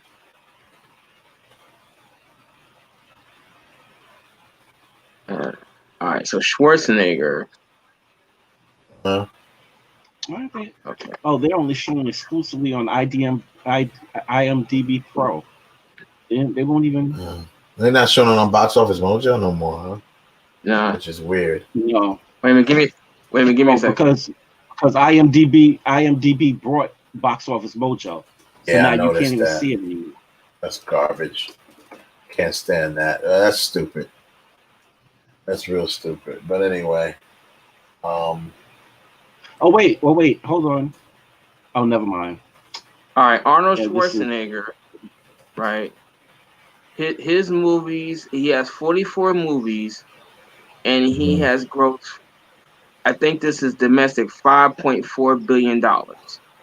that's just domestic. If that's the case, he's already beat Stallone because that 3.9 billion. Oh no, I'm sorry. Combined worldwide acting at the box office 5.4. So it's worldwide it's 5.4 billion. Okay, so that means Schwarzenegger. If we use that, versus Stallone, which I believe is 3.9 billion. Yeah, you double check it. Yeah. So we got 5 point. What did you say? 5.4 billion. 5.4 billion for Schwarzenegger versus Stallone. STAL.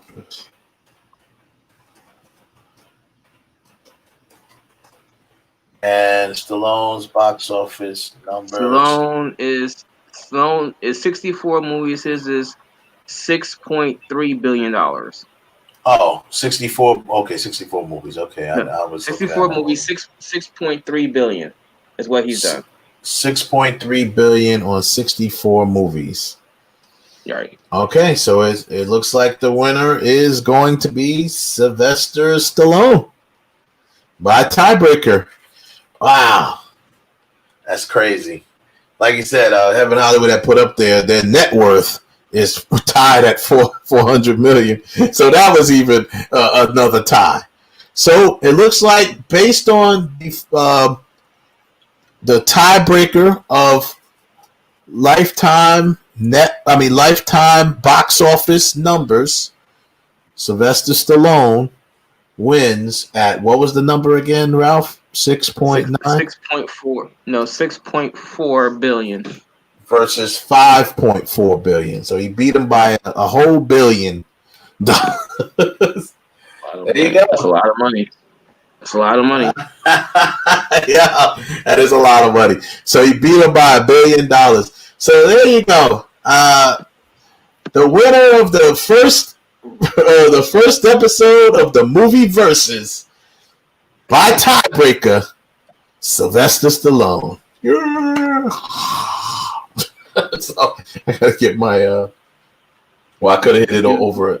Give him the applause over at Blog Talk. So there you go, man. We got a lot in store. This is gonna be crazy. It's gonna be fun going forward. Like we said, we ran down some of the possibilities with some of the definites that we're going with. The next one up is probably going to be De Niro versus Pacino, which is going to be another cutthroat, as Ralph says. That is fair. That's not even fair. Oh, man. Next week is going to be Robert De Niro versus Al Pacino. Movie for movie. 20 movies. Let's get it. Going in. Same criteria, movie, acting. Now, that's going to be real hard because both are hell of actors. Their acting is going to be, is going to be tough. And they both played good characters. Both of them played the devil. You know what I'm saying? Next week is going to be kind of like this week. You got De Niro and Pacino that's been in very similar roles. They've both played cops. They've both played gangsters. They've both played the devil. You know what I'm saying? Have they both played? Now, here's how you break that. Psychopaths. Here's how you break that, though. Here's how the last movie should be Heat versus Heat. Oh man! Oh God! That's gonna be crazy. Last movie has to be Heat. Even in that film, we have to put those films. That should be the last film, probably. That should be that. We got to put those characters against each other. Heat versus Heat. His character versus his character. That ain't even, man. That's not even, because I'm sorry. I like De Niro better in the Heat, but Pacino, it's like there's certain parts of the movie where De Niro was better, but some parts of the movie where Pacino was better. But the one part where the two of them are talking to each other in the restaurant, that's one of the that's one of the best films. That's one of the best movie scenes in film history, in my opinion. That's one of the best scenes when De Niro and Pacino are sitting down at that diner, the diner scene. Just two regular guys. That's actually the name of the scene. I know it because I watched it so many times. That's the name of the scene on the Two Normal Guys, I think it's called, on the DVD. And that's what they're saying. You're just two normal guys sitting down, blah blah blah. They're going back and oh my god, that scene. I may have to put that scene up next week. Yeah, we may have to watch that scene. And I'm gonna tell you how it's gonna end. It's gonna end with Robert De Niro, Cape Fear for the win. Yeah, it's going Al Pacino any given Sunday for the win. It's gonna be crazy. It's gonna be crazy. Trust me. I'm gonna match them up. We're gonna get those movies matched up. You can match The Devil's Advocate versus Angel Heart, where they both played the devil. You know what I'm saying? No. Robert De Niro, The Untouchables. Robert De Niro. The Untouchables. You can match that up against Scarface. Listen, Robert De Niro with The Untouchables with a baseball bat for the win. Well, we can always say hello to my little friend Scarface. Yep. Which Scarface, the original movie Scarface, but you talk about his version of Scarface. You can throw that out there. It's gonna be crazy, dude. Yeah, say hello to my little friend. Robert De Niro shooting people in the head with a baseball bat. You got, we can even. It's another film we can go. Godfather versus Godfather 2, if we wanted to.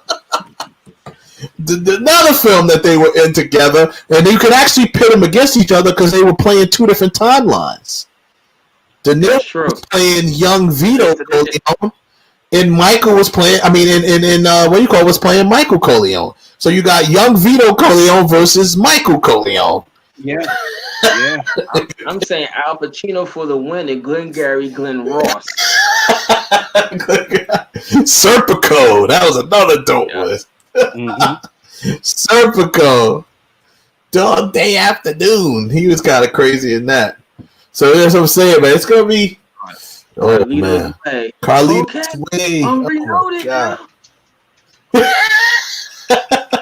Yeah. That's gonna be a tough one. That's gonna be a tough one. A real tough one. I can't wait. I cannot wait. Next week. So that's what we're gonna get to next week. That's gonna be our next week battle. Is right. So this is what we're gonna do now. I just want to put that out there. Well, hell, I mean, we put this out. Listen. Listen. We can roll up on you with a taxi. We can roll up on you with a taxi and get it lit. What? Because yeah. Next week is Niro versus Al. But that's Robert. That's very true. But then when you win the bank cashing your check, Pacino could bust himself about Attica.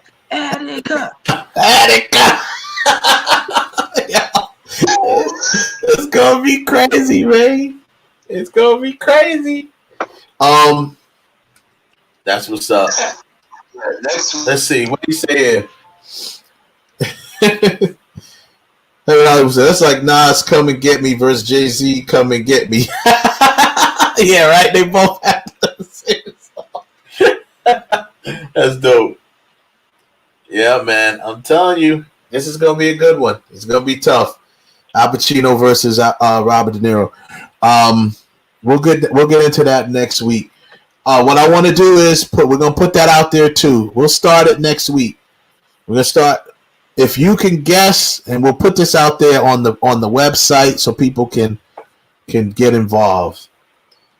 If you can guess who is going to be the winner and the score is when we're going to start putting you in for the drawing for a, you're going to win some sort of prize.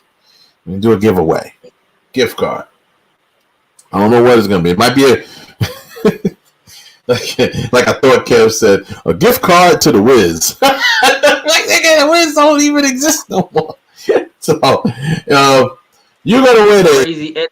Crazy Eddie, I need some speakers. You're going to get a $100 gift card to Caldors.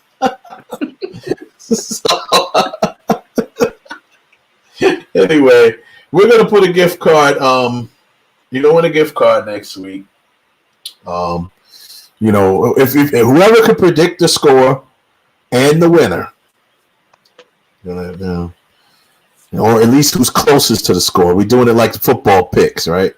This is going to be the winner, and the score is going to be whatever, 10-9 or whatever, So we'll go from there. Sounds good to me.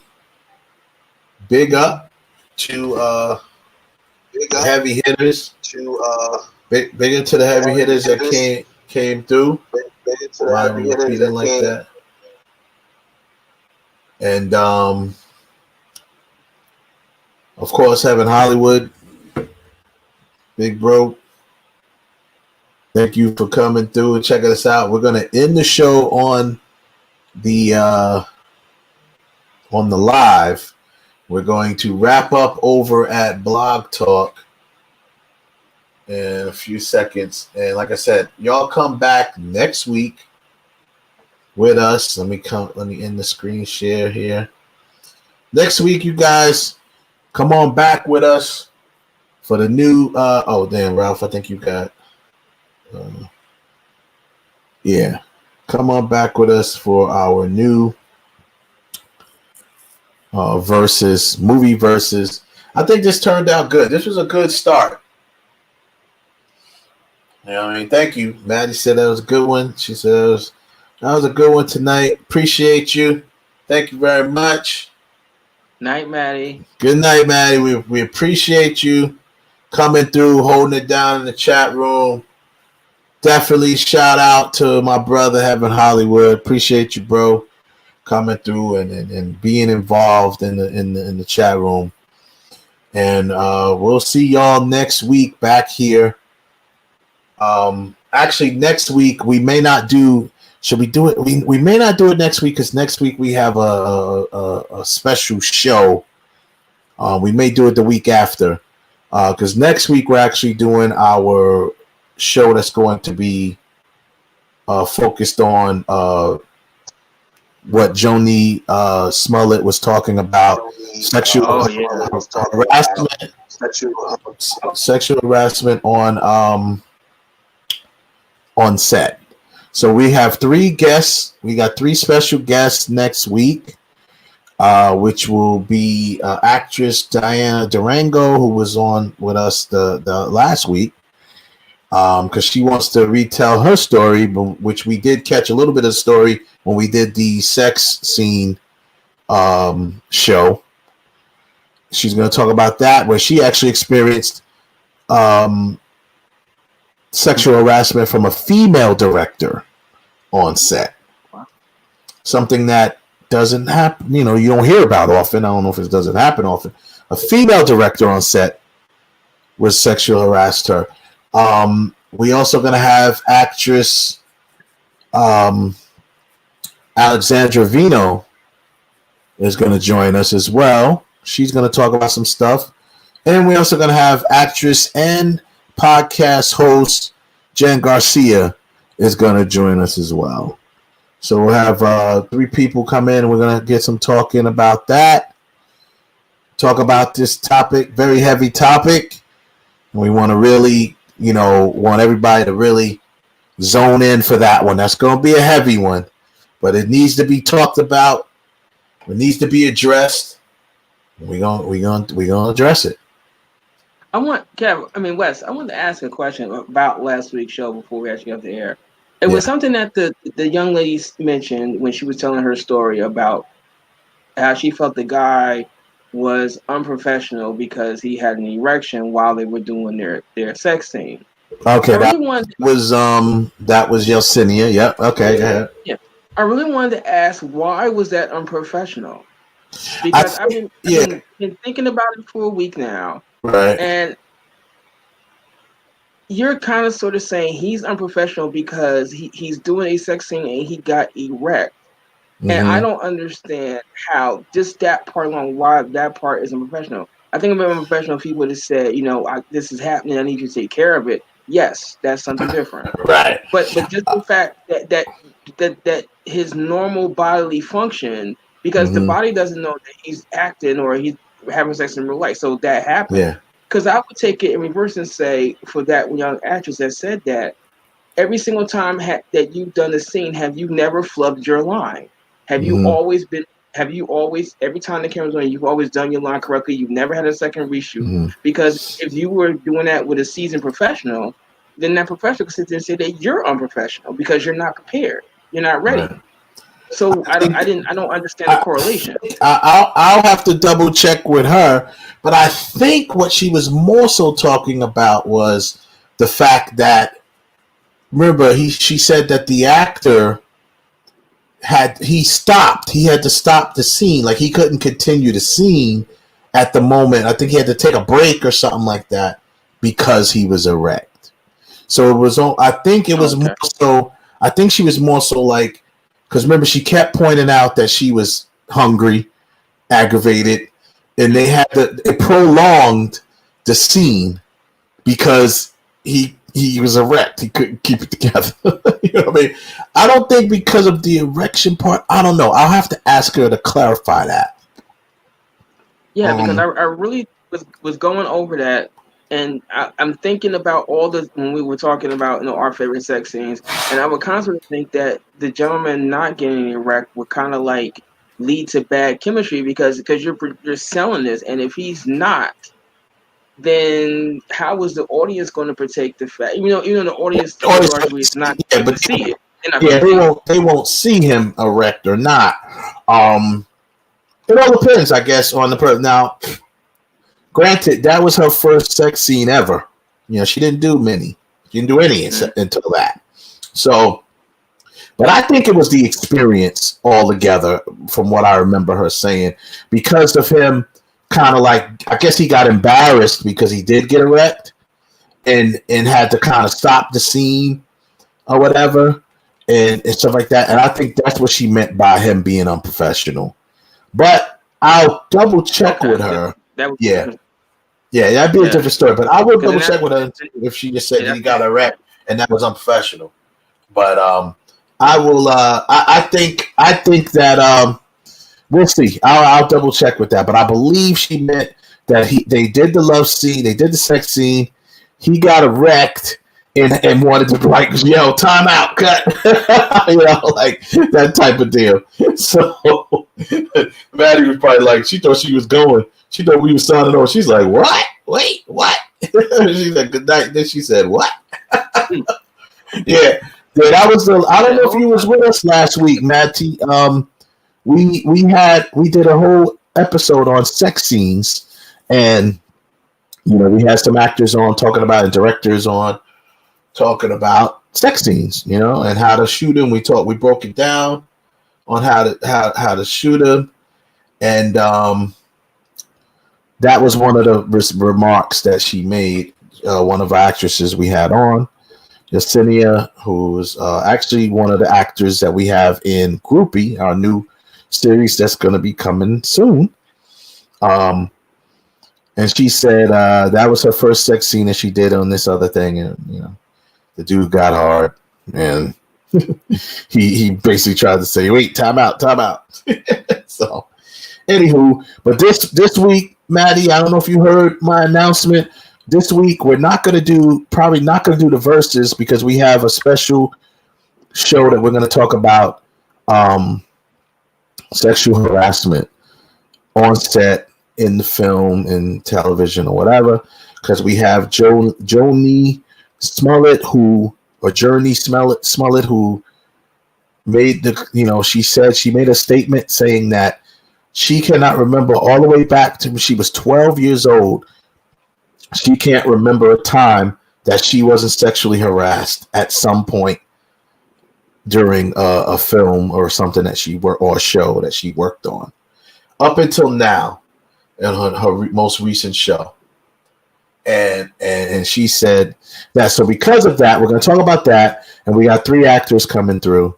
That's going to, I don't know if they're all going to share experiences, but they're going to give their take on it. Jen Garcia, she's always good. She's always she hosts her show On the Block with Jen, which comes on like same type like this, YouTube and Facebook Live. Then Diana Durango, who was with us last week, she's an actress, and actress Alexandra Vino, who's also been in a few things as well. She's got a few films on Netflix right now, so should be good. Should be very fun. Well, it won't be fun. It should be very interesting and a very informative show. I don't know about fun. That might be the wrong choice of words there. But come back next week. We'll talk about it. We're going to get real heavy with it. And anyone else who wants to talk about it and, bring up anything else, let's unpack it next week. All right, y'all. We're going to sign off on the live. Thank you again for coming through. Peace to y'all. Come next week. Don't forget to like and subscribe. Please subscribe to the IE Network. Subscribe to the IE Network if you want to hear more Real Talk. If you want to see more Real Talk, check out the director's cut. We shot that yesterday. That's on the IE Network. And don't forget to check out. I'm starting to do them now. My reaction videos to trailers. I got the reaction video to the Batman, and I got the reaction video to the Snyder Cut. All on the IE Network. Check us out. Subscribe. Peace out, everybody. Deuces.